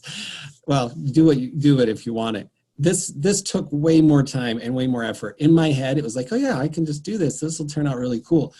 And it did turn out really cool, but it was a lot of work. I hauled in road base, compacted road base. I created my own cement border areas there, and then put down an artificial grass on top. And it's turned out good. It's maturing, the plant material, little grasses that I started as tiny little starts from other grasses, they're coming in. It's turning out fun. The kids love it. It was one Saturday night, was it last summer or 2 summers ago? I had 50 kids in my backyard playing stuff, set up volleyball, whatever, teenagers. Then now all this wasn't done at one time. I've done a fire pit, and it started out with nothing, and then it's trees and plants are growing in now, and it's a great place to enjoy some time. as I mentioned, I have a big yard and I'm taking out grass and I'm creating activity zones that are functional for our family. I should mention with the fire pits that always check with your county and city. There are restrictions on fire pits from distances of structures, distances to fences. You can't legally have an open fire pit closer than 25 feet to a structure. I think that's kind of a state fire code. And then there's some other local codes that might be different from that as well. So always consider that. So I've done a couple other things as well where, I made a little chessboard and checkerboard, and this was very time consuming, but my kids love it. Again, these are just some fun ideas. So I throw all these in, again, not to brag or boast or anything, but just to give you some ideas of different things that you can try that can work out, that can be fun in your yard if you have the space. So now the next thing we're going to do is move on to paths. And sorry, I've got some background noise going on. So pathways, this is connecting everything together, okay? So this is thinking about materials. This is thinking about how you're gonna just flow things together. Permanent paths versus temporary paths, and what kind of traffic they're gonna have. Pathways, again, connect everything together. It's how you navigate from one area to the other and to the main central part of your home. So consider location, sometimes you just need to watch patterns for a minute, even your own pattern. Where do you go? Where do you walk? If you don't have a pathway there now, which way do you go? Most human nature is we take the shortest distance between 2 points. So if that's the case, you may want to be thinking about, okay, can I create a path that is the shortest distance, or do I want to create a roundabout way of getting to the certain areas because of other features in my yard? So just, again, one of the biggest pet peeves I think of some people like on university campuses is they have all these walkways and then there's this weird worn path through the grass area. And it's like, well, why not just put the sidewalk there? Because that's where everyone's going to go. So think about patterns and traffic flow through your own yard. And it's mostly your flow. How do you flow through your yard? So there's primary and secondary pathways. A primary pathway is a permanent pathway. This is something that's going to get used year round, and it probably needs to be shoveled in the winter. A secondary pathway is a pathway that will probably only be used in the summer months. It's secondary, meaning in the wintertime, you're probably not in the yard, you're not in those spaces, and you're probably only going to use that path in the summer. So it can be a different material. It can be aggregate, it can be loose, it can have a lot of different functionality that way. So again, primary pathways, year-round access, potentially, it can accommodate, well, let's just say it can accommodate wheelchairs, it can accommodate lots of things, and you're keeping it maintained all year. So here's some different pathway materials. There's concrete, pavers, stamped concrete, brick. There's secondary pathway materials include bark, what we refer to as chat or chips. It's just a small, very small aggregate. Sometimes you may hear some of this described as decomposed granite, and it can actually compact a little bit. It can do some things. You've got gravel or you've got flagstone. And secondary paths, again, they make great pathways. They're a little less formal. It allows you to get from point A to point B, a material to walk on that's still fairly stable, but you don't have to worry about plowing. It's just a nightmare to try to shovel snow in a gravel pathway, or on even a flagstone where the edges are uneven. It's a little bit difficult. Path installation. Now, you don't have to do all of this. This is only if you like very clean edges and you don't want materials spilling into one area or another, you would maybe consider installing an edge, a border material. And then if it's an aggregate pathway, chips, gravel, something like that, you may want to consider putting down a weed barrier or a fabric underneath. That'll help, as you prep that area, it'll help keep weeds from coming in, probably reduce maintenance over time. If you're just using a bark material, I probably would discourage you using fabric. Over time, that'll just break down. It creates a very fertile layer on the fabric, and then weeds will just grow right on top. But for a pathway, usually you're removing the soil. You sometimes bring in something that can compact just a little bit to make it a little more stable, and then you put the material on top. But if you, depending again on the area, the formality of this, you may not need to do much soil removal. You may not need to do much compaction. You may just need to bring in material, put it down, and you've got a place to walk to connect you to different areas. Okay. As I mentioned, edging is a nice way to just separate. It sometimes, notice the material here is not too different inside and outside, but the edge defines this, it defines the path. And so sometimes it's really just for a visual effect. You create an edge on there and it makes it definite, you know, here's a definite pathway, even though the material on both sides of that edge could be the same. All right, so this little diagram again shows the little flagstone in the front, the connectivity of paths around the side of the house, both sides, a little connectivity through a park strip to make it easy for, you know, to walk across those spaces. Backyard pathways connecting to each activity area.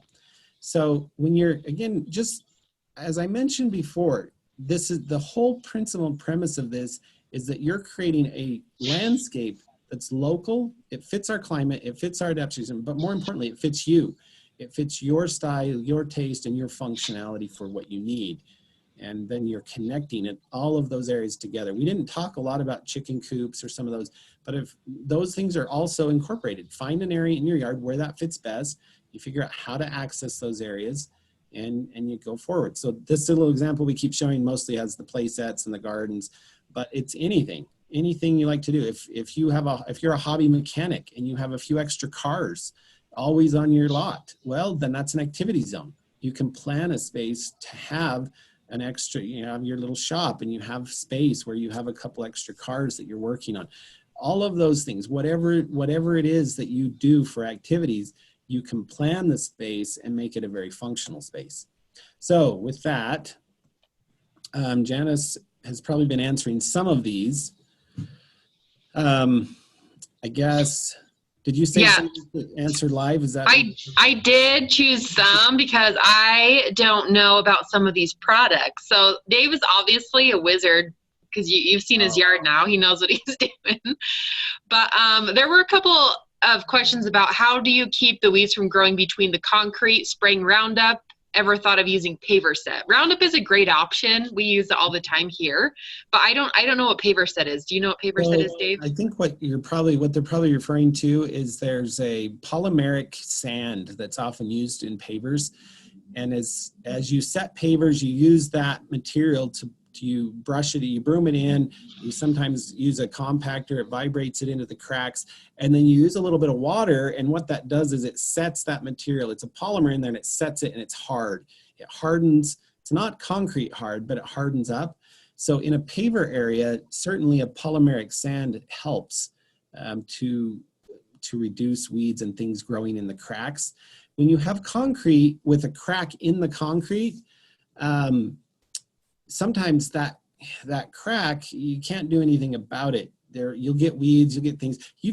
Everyone's seen that. Where asphalt, you'll get weeds growing in little cracks of asphalt. In that case, it's just better to use a little weed spray, weed control, and just spray those weeds. If it's a big crack, then there's other things you're dealing with. But for small cracks, if it's just seams between things that you've created your own, like I've done with little blocks and you put them together, certainly the polymeric sand goes down in those cracks and sets, and it will help keep weeds from coming through. The next question is, let's see. I have a crack in my concrete path and grass is now growing in it. Can it be repaired? You'll want to contact some concrete people. Usually once a concrete path has a crack, a bigger crack in it, there's not a lot to do to repair those. They have some concrete patch material and different things, but a lot of times, no. It's either you replace that panel of concrete or you just live with it. And kind of like what we talked about, you may be able to put some material in there that helps reduce weed growth, or you're just spraying that grass repeatedly to keep it from growing through that crack. But that's a tough one because inevitably concrete does crack.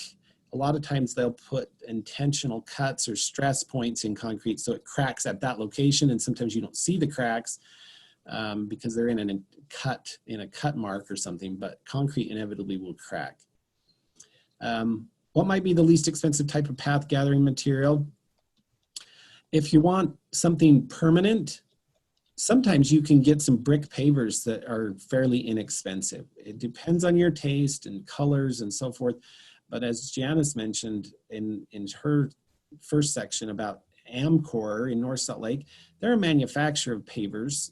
They sell their clearance. I think they're just like the end of a run or something, but they'll have several pallets. If you're not picky, you could pick up some pavers, brick pavers, square pavers, different things for fairly inexpensive.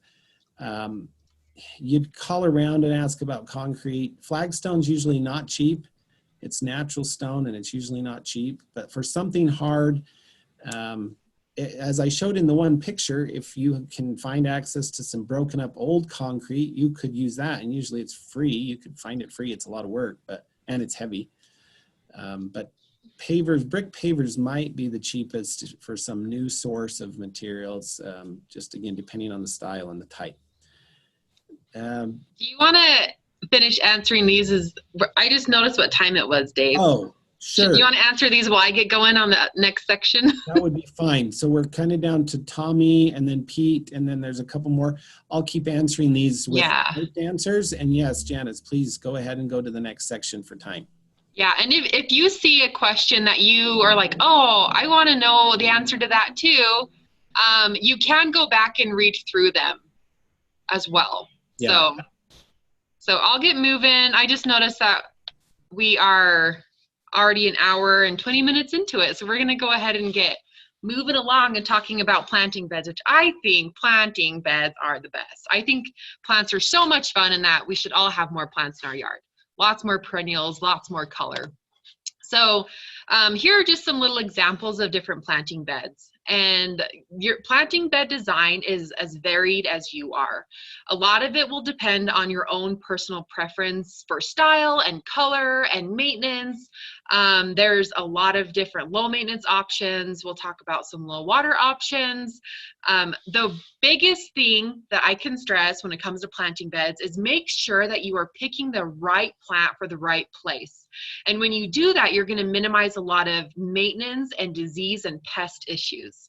Too often we find that people have a yard that is, I'll give you an example. Maybe they have a yard that's 100% sun, hot sun all day long, but their favorite plant in the world is maybe a hosta. So they buy a hosta, it's burning up, they dump water on it, and they spend a lot of time in maintenance trying to get that plant to thrive in an area that it just doesn't want to thrive in. So we're going to talk a little bit about planning your planting beds for those microclimates and making sure that you get the right plant in the right place.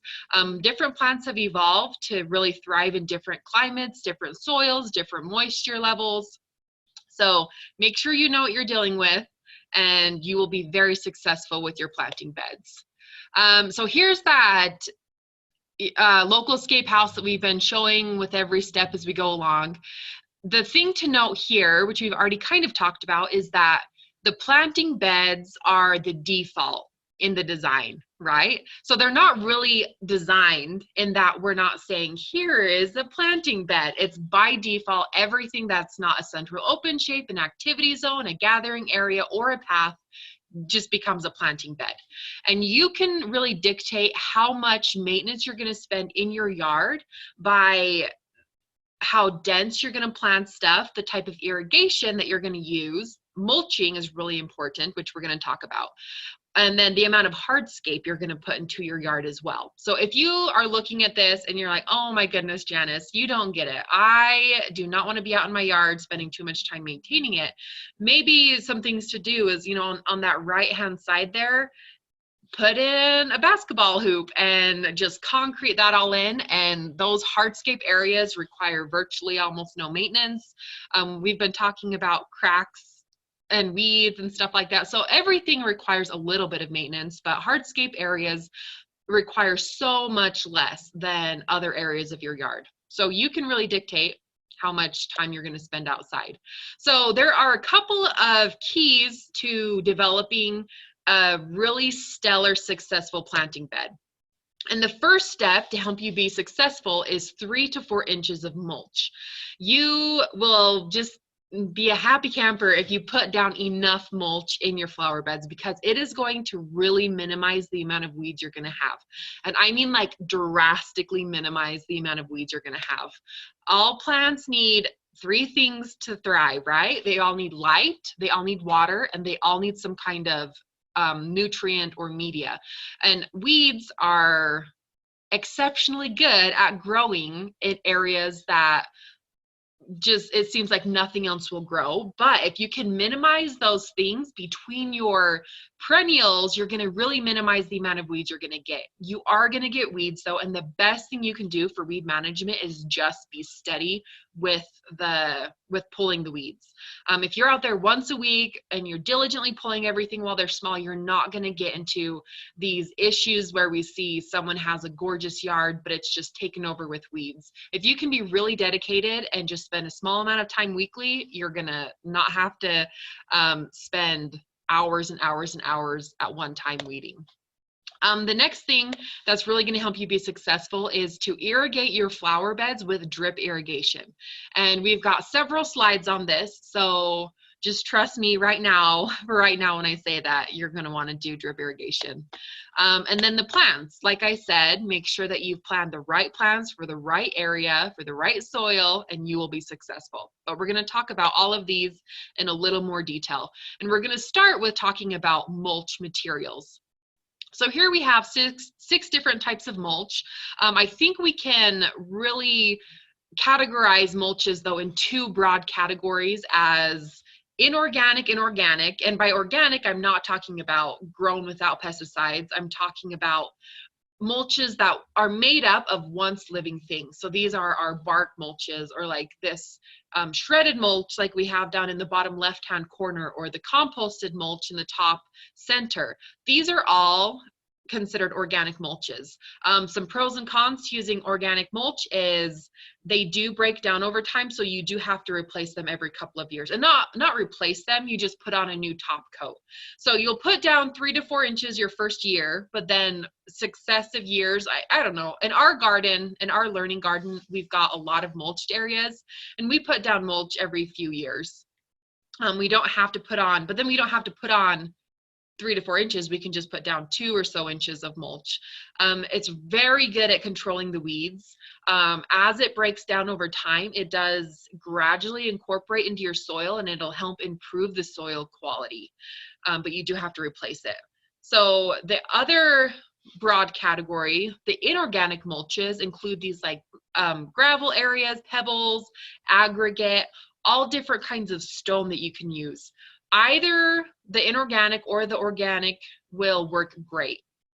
The inorganic, those gravel mulches, those are really good for areas where you get a lot of wind. We have this one year where we spent a lot of money on in our learning garden getting brand new mulch blown in. You know, they come in with their big, or the company we had come in and do it, they came in with this big truck, and it had this big hose, and it like would gently blow in the mulch around our plants. And that night we had a terrible windstorm, and we got here and all of our new mulch was blown into corners, and it was terrible. So we spent a long time redistributing all that mulch, and you typically don't have that issue with gravel or pebbles or the aggregates, those rock mulches.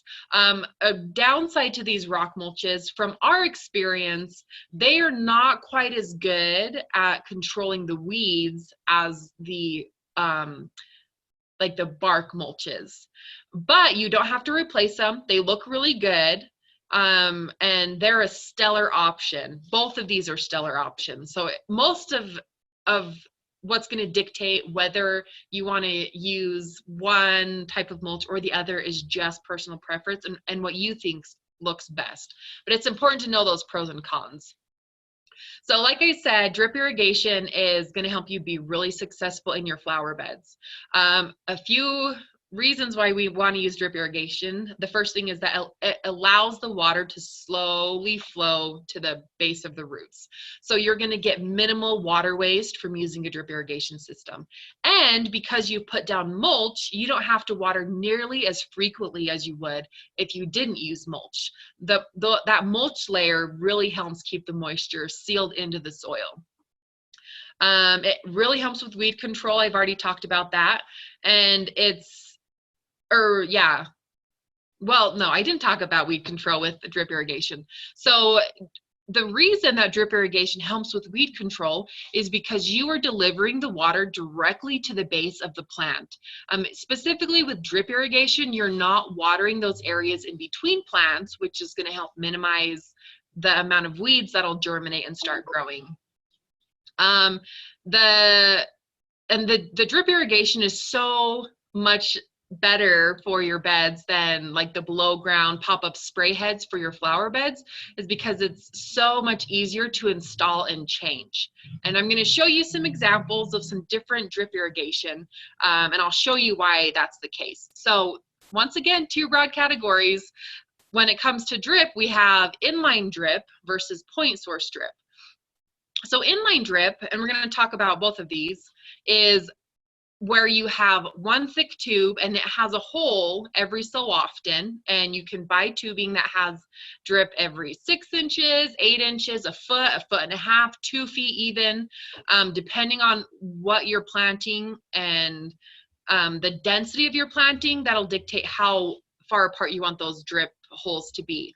Point source drip is gonna have one main line, and then from that main line, you're gonna take the spaghetti tubing directly to the base of the plant. And so here's what those kind of look like. So the inline drip is much better for really high density plantings. And the point source drip is gonna be better for low density plantings. And I'll explain why in a minute. But here are some examples of low density planting. We've got this great design. I love this design on the left-hand side. We've got some thicker cobblestone type pebbles that are providing that mulch layer, and it just looks really lush and really gorgeous to have those trees and those low growing perennials. But this is one where you don't need to have the water distributed evenly to all of the soil, right? You take down your drip irrigation, that main tube, you're going to run it down that park strip, and then from that main line, you're going to have the little spaghetti tubing coming off and going to the base of every single one of those plants. And none of the area in between is getting any water. Great for weed control. The middle picture is what we would consider medium density plantings, where you can see some soil, you can see some of that mulch, but the plants are touching. They're quite dense. And for these medium plantings, I would just say it would just depend on whatever your preference is, whether you want to do inline drip or point source drip. Either one would work fine. And then on the right-hand side, we have this high density planting where the whole area is plant material. There are probably dozens and dozens of plants in this one small area of park strip. And so instead of having a million spaghetti tubings going to every plant, you would just have this nice grid of inline drip evenly distributing water to that whole area. And so you don't have to worry so much about a billion little spaghetti tubings. Something that's really important for either type of drip irrigation is a filter and a pressure reducer. Oftentimes you'll find these combined, just like in this picture we're showing right here, where you have both a filter and a pressure reducer in one. And you're going to want to have these either at the beginning of your system or at the valve for all of your drip zones. So in our area, a lot of you guys probably have what we call secondary water, or it's sometimes referred to as Weber water, and that's water that hasn't been filtered, it hasn't been purified at all. It goes through like I think it's like a 1/4 inch or a 1/2 inch screen, and that's all the filtration that happens for this raw water, water that's not safe to drink. So the little tiny emitters in both the inline and point source drip systems will get clogged eventually if the water is not filtered. So depending on where you're at in our system and how clean the water is once it gets to your house will dictate how often you have to clean the filter. But so it's a good idea to just get this part of your weekly maintenance. Just check your filters and make sure they're still clean, and then you won't have nearly the amount of clogged heads and maintenance issues that you would otherwise. And the pressure reducer is just really important, because if you just were to hook up a hose without a pressure reducer to your drip system, it is going to blow off all of your emitters. But it's also kind of nice, because if you live in an area with extremely low pressure, drip system is the way to go, man. They're so nice. You don't need hardly any pressure to run these. So we're going to talk a little bit about that inline drip system first, and then we're going to talk about point source. So these are just the materials you would want to get if you were interested in doing an inline drip. So that first picture is what we call a retrofit head. Irrigation companies are really smart, and they've come up with some pretty ingenious ways for you to be able to retrofit your irrigation system with minimal amount of work. If you think back to our central open shape section, that picture I showed of those people moving around their irrigation heads, that can be a little tricky, especially if you weren't there when the irrigation was put in. You don't know where the lines are at. You're not sure where all of the PVC underneath the soil is running. These retrofit heads can work wonders. So you literally just screw off your old sprinkler head, screw on one of these retrofit heads, and the tubing fits right into that brown connector at the top of that retrofit head, and then you just run it like a drip system. You will have to cap all the other sprinklers in that zone, because just like how we talked about, you don't want different types of sprinkler heads on one zone. Having a drip system along with the spray on one zone is a bad idea, just for the same reason that one area is going to get vastly overwatered or underwatered. So it's really good to have your distribution rate uniform over a zone. And then you have this blank tubing, which is just kind of a wider tubing, wider diameter, that is good going from like your valve box to your flower bed, or maybe under a sidewalk, or anywhere where you don't want the water to go. It's good to have this blank tubing, just so you're not wasting water and encouraging weed growth. Then you have your drip tubing, which is what you're going to use to actually water the plants. The tees, the coupling, and the elbow, those are just fit, so you can fit the tubing together.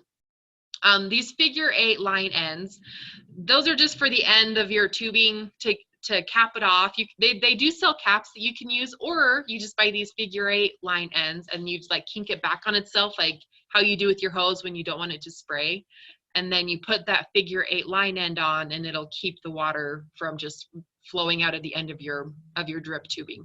And these staples are so important. We have drip tubing popping up all over the place, and the reason for that is because, just over time, as the ground freezes and thaws, the water, as it turns on, your pipes kind of move around, and once in a while you'll have your pipes pop up out of the mulch. So you want it to go soil, drip tubing, mulch on top of the drip tubing, and that's just to help minimize the amount of breakdown that'll happen. These the drip systems will last for years and years and years, but they do break down pretty quick if they're allowed to just sit in the sunshine. So putting it underneath a layer of mulch is a really good idea. So err on the side of using too many staples. They're relatively inexpensive, and this will just keep your drip system in place. And this is basically what you're aiming to do. It's kind of like a grid system, right? So you want to have all of your lines evenly spaced, and they're gonna evenly soak the whole area that you're planting in. And these are nice because the inline drip, I would say both are really low maintenance, but the inline drip seems to have less maintenance just because it's less points of connection, less places for your drip system to fail. One note though, with trees will need more water than your typical perennial or shrub. So when you're going through your area with an inline drip, just loop it around your trees a couple times. make sure they have enough room so they can expand. Trees at the trunk, trees do not grow up anymore from the trunk, but they grow out every single year. So just make sure it has enough room so it's not going to girdle itself with the drip irrigation. So with point source, we have a lot of the same types of things, in that we've got retrofit heads for the same reason. Blank tubing is what you're going to use to run through your irrigation or through your flower bed. Then you're going to use that Zeramin tool to punch holes into your blank tubing, and then you're going to run the poly tubing directly to the base of your plant. You're going to put a drip emitter on, add that tubing stake to keep it in place right at the base of your plant, and staple it all down really good. And so this is what that looks like. We have our main tubing, that kind of brown tubing going through, and I'm not sure if my video is over it, but we've got the brown tubing going through the garden right here. And then in this case, they've decided to put the emitter at the tubing, but you can also get barbed fittings. But they put the emitter at the main tubing, you put the spaghetti tubing on, and it goes directly to the base of the plant. And then these guys have put a bug cap to keep bugs from going in and creating homes, which sometimes happens, but not very often. We haven't had a huge problem with that here at our learning garden. So this is really nice because it is maximum weed control. You're going to get very little weeds with this system. When it comes to trees and shrubs, they might need more water, and so you're just going to want to make sure that you put plenty of emitters to the base of a tree in your planting beds. So a rule of thumb is at least 5 gallons of water per hour to each tree, and then you might need to add more as they mature. Oftentimes though, trees, as they mature, their roots go deep in the ground, and they're pretty good at finding water the deeper that they go, but just make sure that they're getting plenty of water. So we're going to talk about 6 different plant materials very briefly. We're going to talk about trees, then shrubs, then ornamental grasses, which I love, and then perennials, ground covers, then we're going to end with bulbs, and then a little bit about watering. So trees are really important to add to any landscape. They do a lot for your landscape. Obviously, they're going to provide shade. You can use them to block unwanted views. They provide a lot of multi-season interest. So I always recommend that when you start designing your landscape, start with your trees and shrubs. And the reason for that is because they're what's going to be left over after the season is done. Perennials will die back to the ground every year. And in the winter time, the interest that your yard has will come almost solely from those trees and shrubs. Everything else is probably going to be either dead to the ground or covered in a layer of snow. But adding trees and shrubs that have a little bit of interest, a little bit of pizzazz to them after they're done flowering is a great way to keep your yard looking good all year round.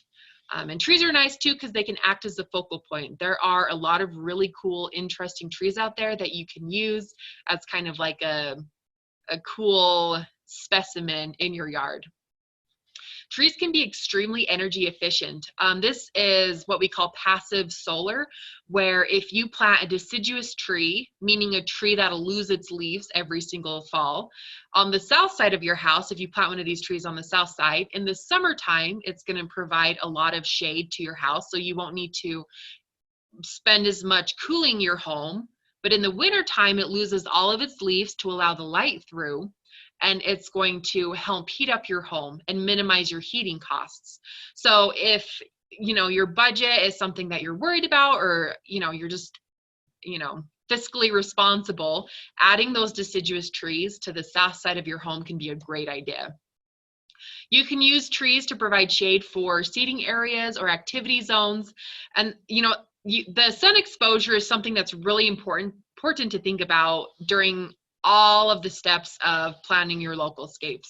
If you've got a flower bed you want to put in, or a vegetable garden, you have to think about those things. If you're planting your vegetable garden underneath a mature tree, your vegetables are just not going to produce as well as if you give them the full amount of sun that they need. So here's just an example of a tree that's being used as shade for this cute seating area.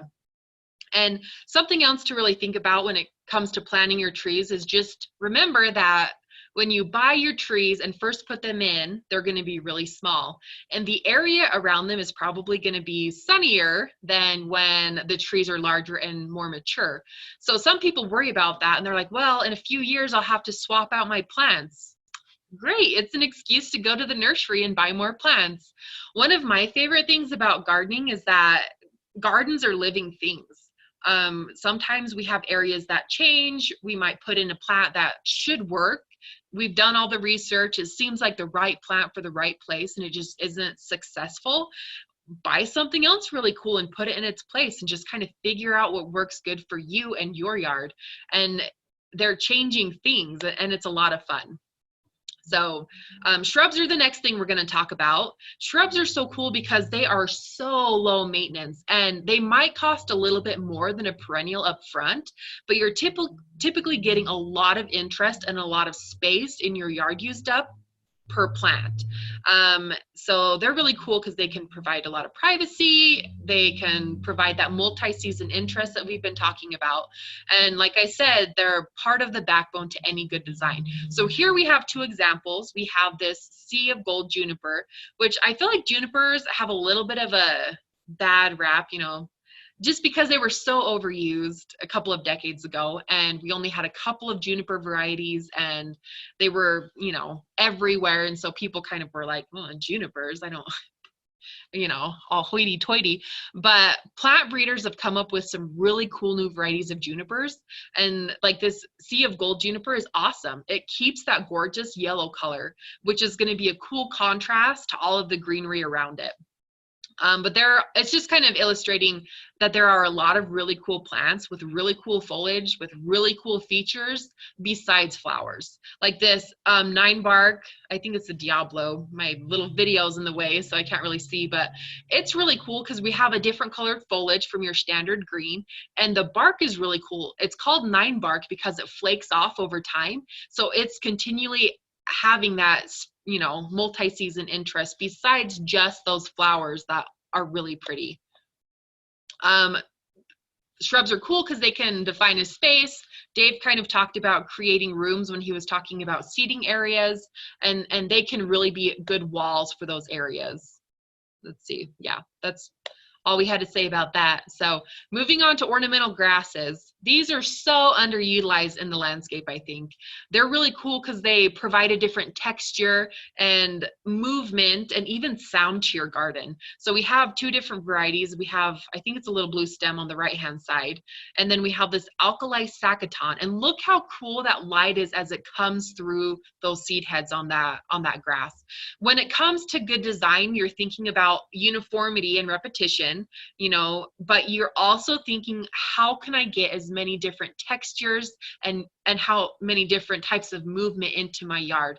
And ornamental grasses are a great way to do that. In our learning garden, we have this really cool area that's almost exclusively really tall grasses. And as you're walking through the path, it's a little like, you know, like Jurassic Park. It's so cool and it's so much fun. These are also nice because you can leave grasses up through the wintertime. We typically cut up most of our large ones down just for maintenance issues, and because there aren't a lot of people in our learning garden through the wintertime. But from a homeowner standpoint, letting your grasses stay through the wintertime can be a great way to add that interest.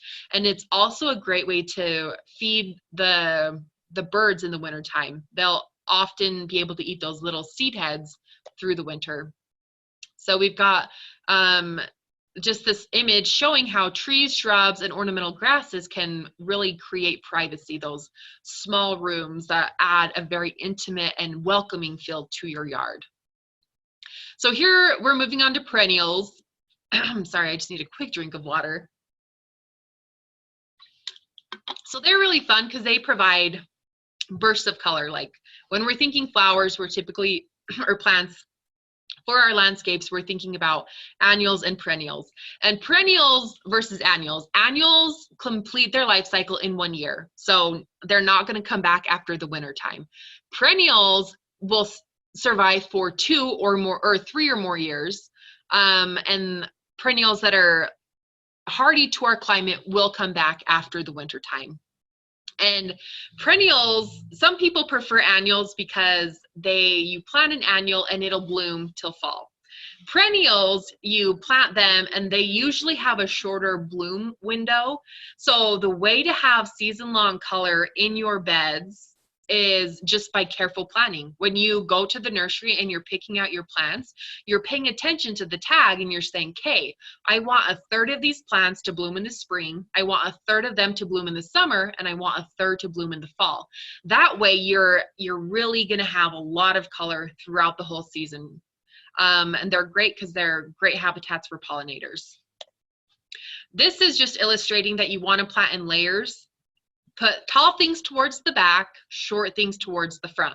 I don't really love this as the example because I'm not a huge fan of straight lines. If you are, that's awesome. But just make sure that when you're looking at your plant tags, you're noticing that like what's tall and what's short. So big in the back, small on the front.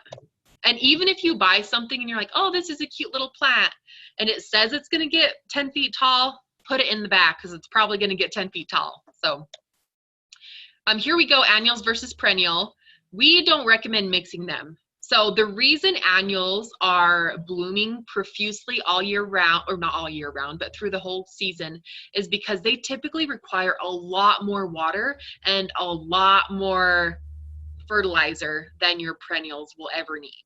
So if you put annuals in your perennial beds, you are going to have to overwater your perennials in order to get your annuals their adequate amount of water. So we believe in keeping them separate. Save your annuals for containers to put around your seating areas or activity zones.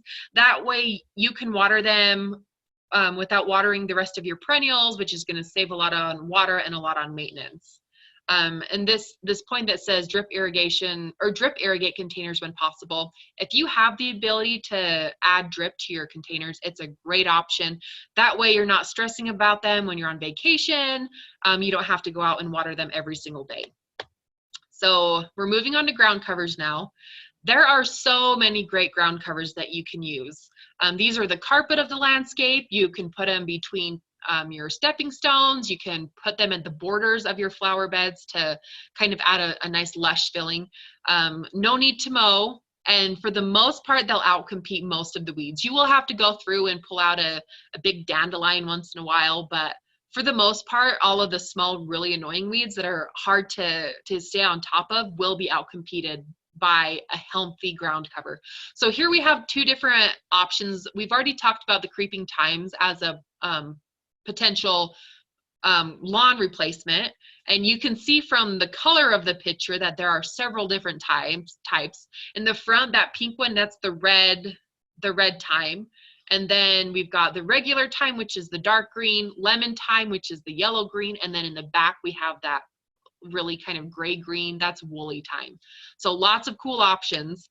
On the right hand side we have hardy plumbago, and this is a fun plant because when it comes out, the newer leaves are kind of a reddish color, and they kind of go red in the fall time as well.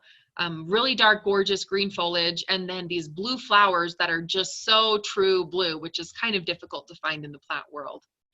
Bulbs are so fun because they are hardy as heck. Like you don't have to worry about taking a little drip to a bulb that you plant. Like, don't worry about it.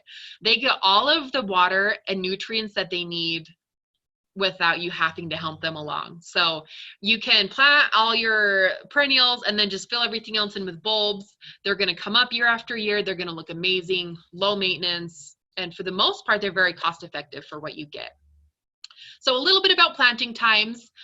People know if you can plant in the fall. The answer is absolutely yes, you can. It is the best time to plant, especially in our area where we are very dry and very hot in the summertime.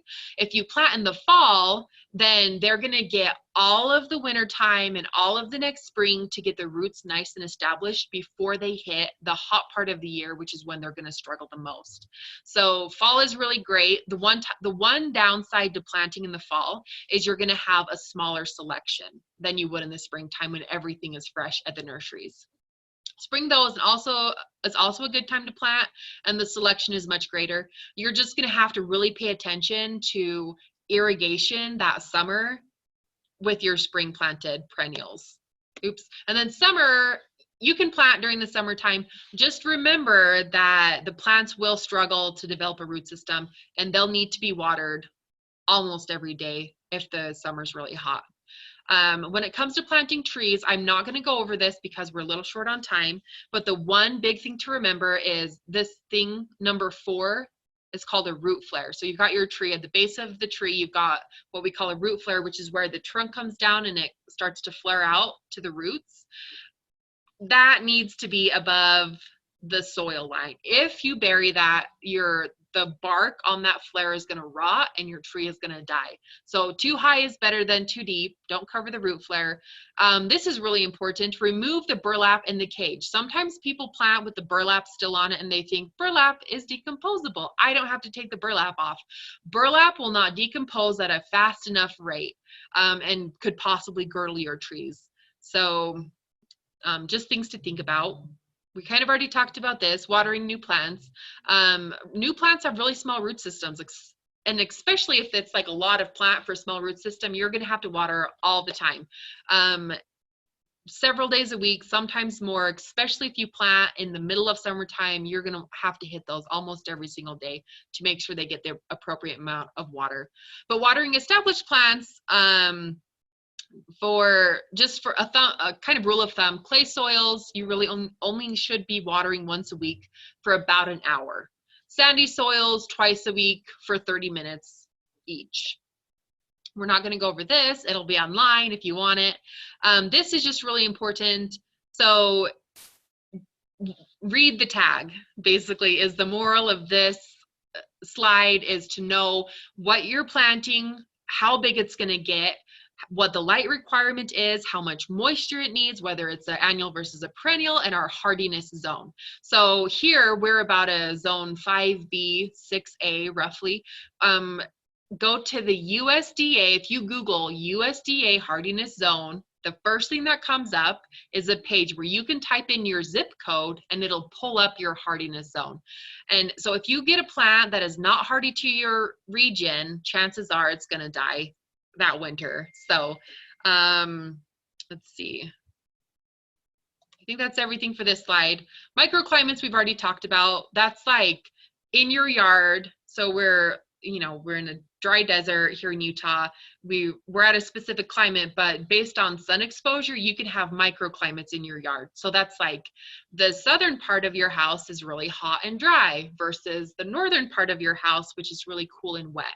So you just have to make sure you're planting to match those microclimates. On the south side of your house, you're going to want plants that can handle that hot, dry soil, like lavenders or those type of things. Where on the north side of the house, think of plants that like it cool and shady, like perennial geraniums and hostas and coral bells and those type of plants. So here we just have some examples of microclimates.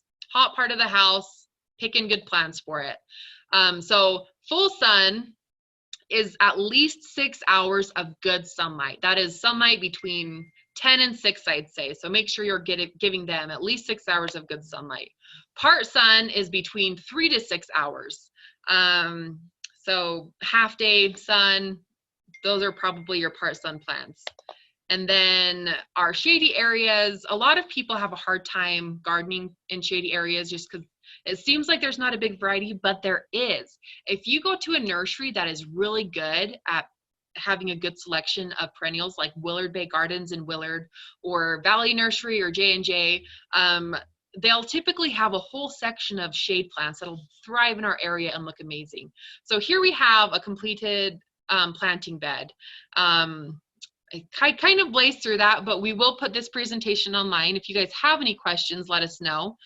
Dave, were there any questions we should talk about right now? I know we're almost out of time, but.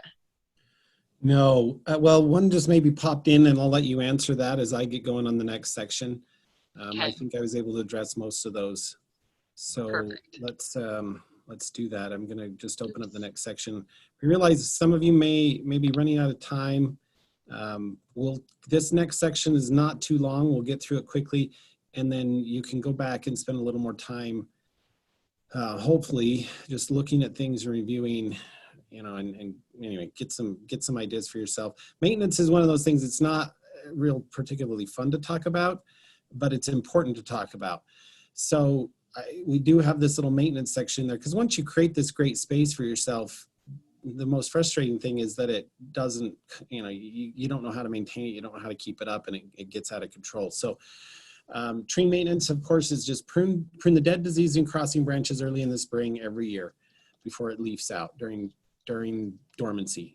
During dry winters, the first couple of years, a little supplemental water will help. We're talking if it doesn't snow or rain much at all. Typical precipitation here is usually adequate for establishment on new stuff.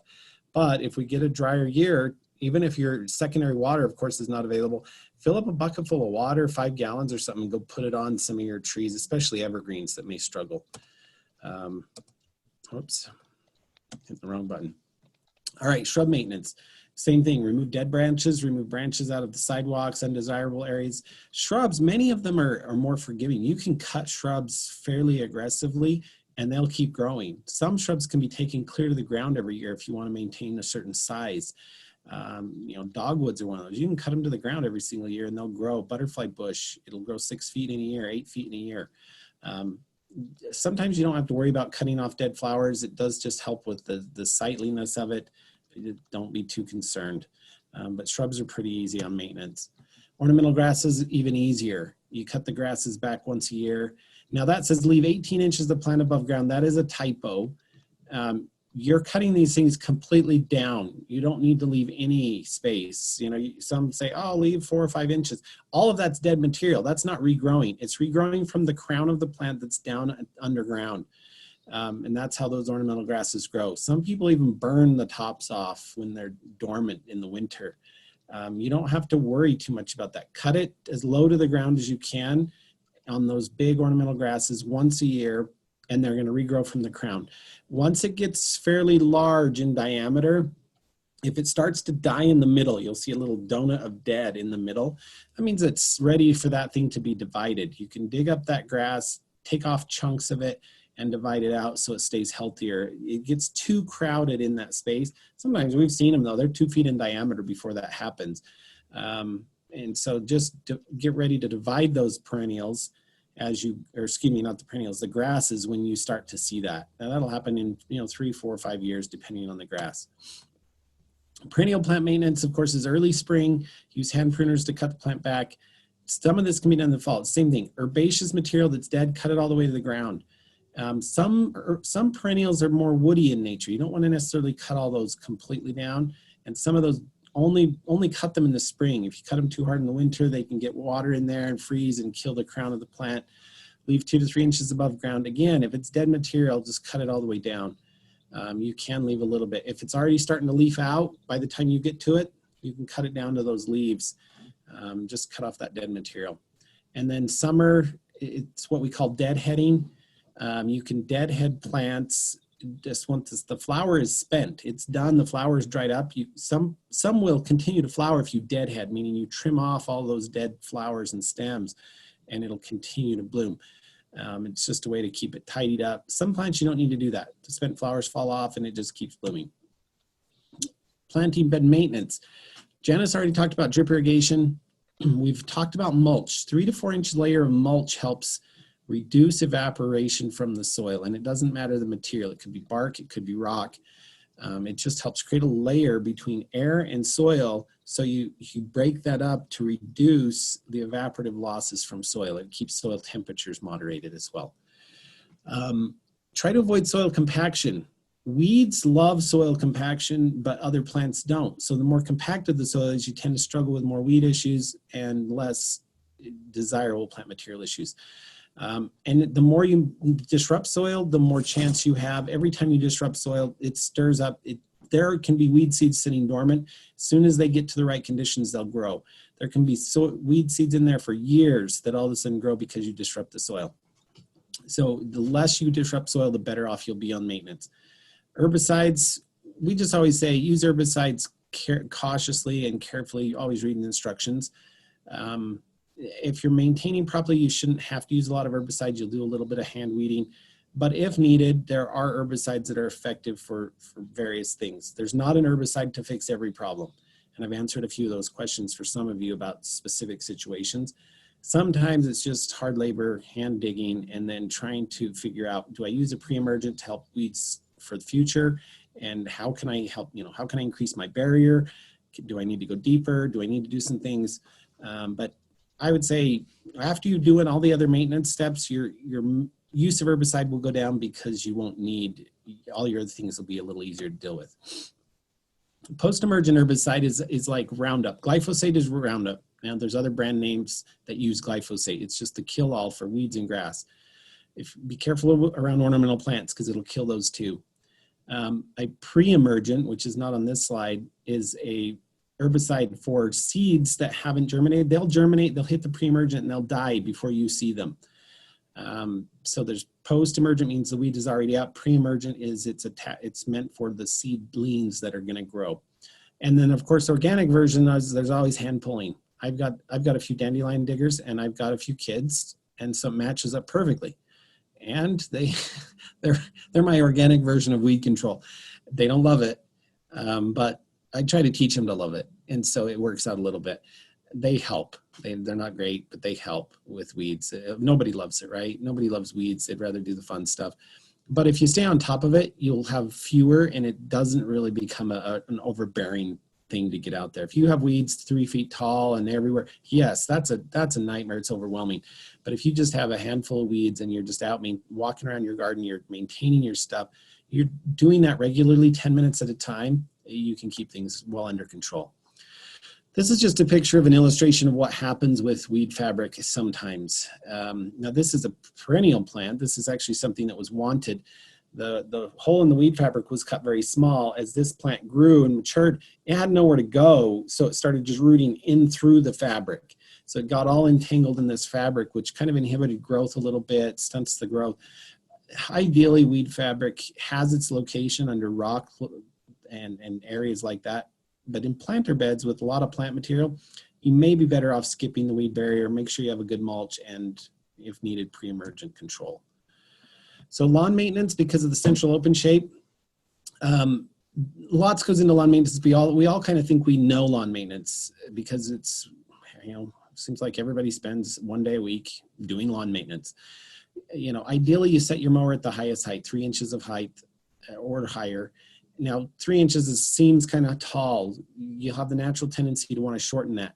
Shorter lawn is going to be more stressed in the heat. So the more foliage you can leave, it shades the soil a little more. That's more photosynthetic material that's feeding a root zone that should go deeper. So lawn, every time you cut lawn, it is also stressed. You're cutting off material. So ideally, you're not cutting off more than 1/3 of the blade every time you mow. So if you let it grow really tall and then you cut it, it puts a lot of stress, and there's a lot of stuff going on physiologically. That grass is trying to recover.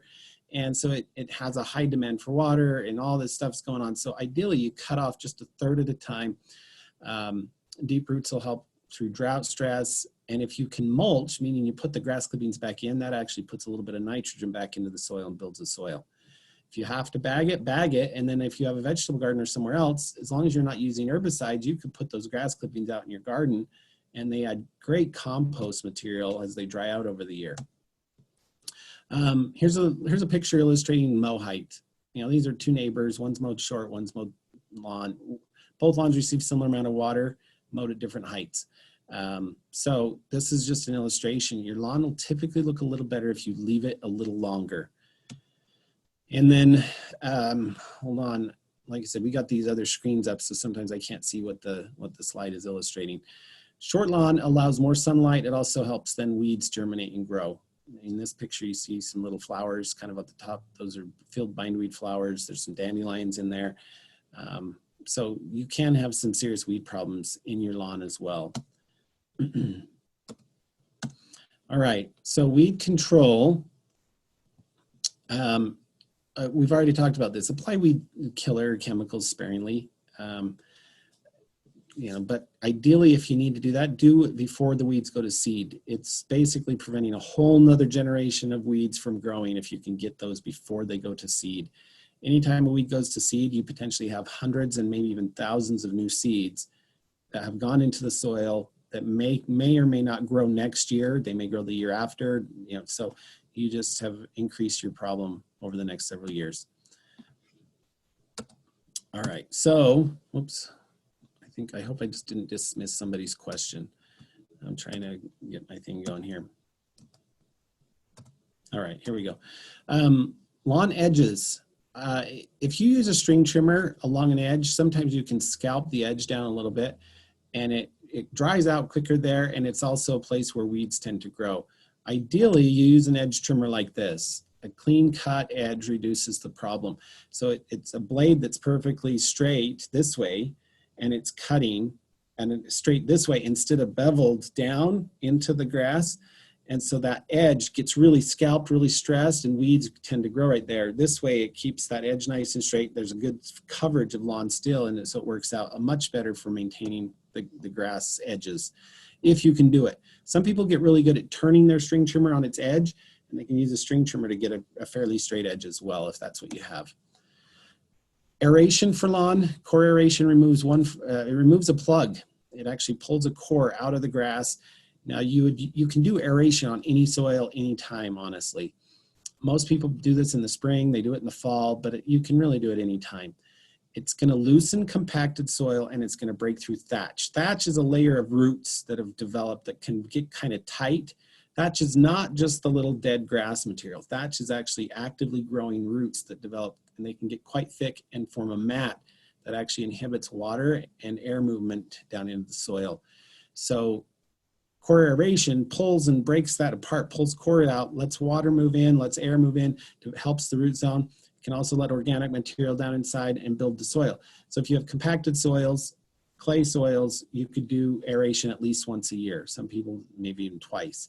Sandy soils have less of this issue, but any areas of compaction you'd want to aerate just to loosen that up and allow the air and water movement to better develop root zones. What do I do here? Here we go, fertilizing. Nitrogen, phosphorus, and potassium are the main ingredients in a bag of fertilizer. Nitrogen is necessary for healthy, dense green growth of your lawn. It's the first number on a bag. Phosphorus is the second number on a bag, and that's usually healthy root development. And third, potassium. It helps, we often kind of define phosphorus and potassium as rooting and fruiting, but potassium does help with drought stress in lawns. So most typically people for their lawn, they're carrying about the green. So depending on the timing of your fertilizer, in the fall, you'd want to do a good general fertilizer that has all three of these. In the early spring, sometimes you only need nitrogen. And so you'd have a high number and then 0, 0. It can be 20, 0, 0, 15, 0, 0, 16, 0, 0. And then that's just putting nitrogen. It's going to green up the lawn fast, create a lot of foliage of growth. And then a lot of times we have enough phosphorus and potassium in the soils. But I won't go into a lot of more depth about that. Usually you do fertilization twice a year, a spring and a fall. If you hire some company to do it, they'll come out monthly. Realistically, you really need no more than 3. And if you're only going to do 1, choose the fall fertilizer. It'll winterize the lawn better. It'll help give nutrients carried over, and so in the spring it'll be available. If you're only doing 1 fertilizer, do it in the fall. Here, I already just talked about this. So here's your 3 options. You can do an early spring in March, April, a late spring, May to June, and then the fall, September 3rd if you're doing those 3. If you're doing the 4-step programs from IFA or J&J or any of those, you can follow their things. They include a pre-emergent in some of those. They have the spurge and crabgrass preventer in some of those. They'll add 1 extra application and do some of the weed control in there as well. So we're going to skip that slide. Join a work group. If you live in Salt Lake County, there's some different things for Localscapes at the Conservation Garden Park. You can join a work group where you can actually work next to some people doing some of these things. We're working on some things with ours as well, but we don't have a work group specifically. But if you've started this and you want to share some photos with us of your Localscape and some of the different things that you're doing, we'd be happy to have those. We'd love to post some of those great examples of what you're doing. If there's other things we can help with, you're sure welcome to email either Janice or myself with some specific questions, and then we'll address those and get back to you with resources that we have available, or try to answer them the best we can. So one thing we didn't get a lot into in maintenance is the irrigation. And we are going, as Janice mentioned, we're going to do an irrigation workshop. It's intended to be a hands-on where you can see all the pieces and parts and handle them and everything. We're going to try to do this next week through Zoom and do the best we can to really cover the basics, all the basics of irrigation, so that if you're struggling with some piece of irrigation, either not knowing what the parts are or not knowing how they go together, or how to retrofit some things, how to locate some things, we'll try to address all those next week. So with that, I think Janice is answering some questions. Are there other questions, Janice? Let's see. I think, are you still muted? Yep, there we go. So there was just one about, other than perceived home resale value, is there any other reason to not take out weed barrier fabric? Oh, if it's already in the ground? Yeah. No, if it's there, leave it. Over time, it may become a hassle for you. You can take out little sections if they get in the way, but other than that, I would just leave it. If it's not sticking out or anything like that. Otherwise, leave it. But if you have a choice to put it in or not, this is just my own experience. I've dealt with it at different public gardens, and just the issues with it. I just would rather not deal with it after the fact. It works great for 1 or 2 years under any condition, and then you usually fight it. And then you end up taking it out really frustrated that you spent time and money dealing with it. Because those first couple of years, if you would have just dealt with the weeds, you would have had those under control and you could have spent money on better mulch. So my personal preference is that, but any individual, they have their personal choices. If you think you want to use fabric, if you've heard other great things about fabric, go ahead. But that's just my own experience. Yeah, another reason not to use fabric is if you're the kind of person who's always moving plants around or wants to add like bulbs and stuff later, it's really hard to get through that fabric. So yeah, definitely with bulbs, because you would have to cut so many holes if you want a good bulb display, or lots of, it would just be not worth it. You've cut all these holes and you've defeated the purpose of the fabric altogether. So I think with that, thank you for those that have kind of hung on. I know we got a little long. This is actually intended to be a 3-hour class, so we've shortened it considerably. But thank you for sticking around. This will be posted. It takes us about a day. It'll be posted tomorrow on our website, as well as the slides. I'll make sure we get all the slides up for each of the sections. Janice, anything to add before we end? Nope, that's it. Okay, so those that are still on next week, irrigation, look at the other calendar coming up. We'll be talking about June, and we'll be posting June classes again very shortly. Oh, it looks like there's a couple other questions. Should I put mulch under ground cover? Probably. What's your opinion, Janice? Yes? Put mulch on top of ground cover. Do you mean, if he means mulch for weed barrier? Yeah, underground cover. Put mulch under ground cover. No, I wouldn't put mulch under ground cover. Well, if it's brand new. I'm thinking of weed barrier fabric. I apologize. Yes. If it's brand new ground cover that still needs time to grow and spread, you could definitely put mulch underneath, and the ground cover will just go over the top and usually kind of roots in through the mulch. Yeah. If you've already got a very thick ground cover, then no, don't bother trying to put mulch under that ground cover. Precisely. And it says, thank you for the classes. Let's see. Good for you taking your grass out. That's exciting. Yeah. Now you've just got a lot of work to do, but you get extra time and isolation to do it. That's the problem. We all feel isolated, but I think more and more people are doing landscape stuff. So, it's because you can't go out, you can't be social, you can't do a lot of things we used to do. You can do the things in your yard. You can create these cool spaces and cool functionality. So Localscapes is actually a great fit for our pandemic situation. Make your yard a cool place to hang out. And then when things get back to normal, you invite all your friends over, right? Yep, exactly. Okay, well, with that, Ben, I'm going to go ahead and just end our webinar, and we'll see you again next week.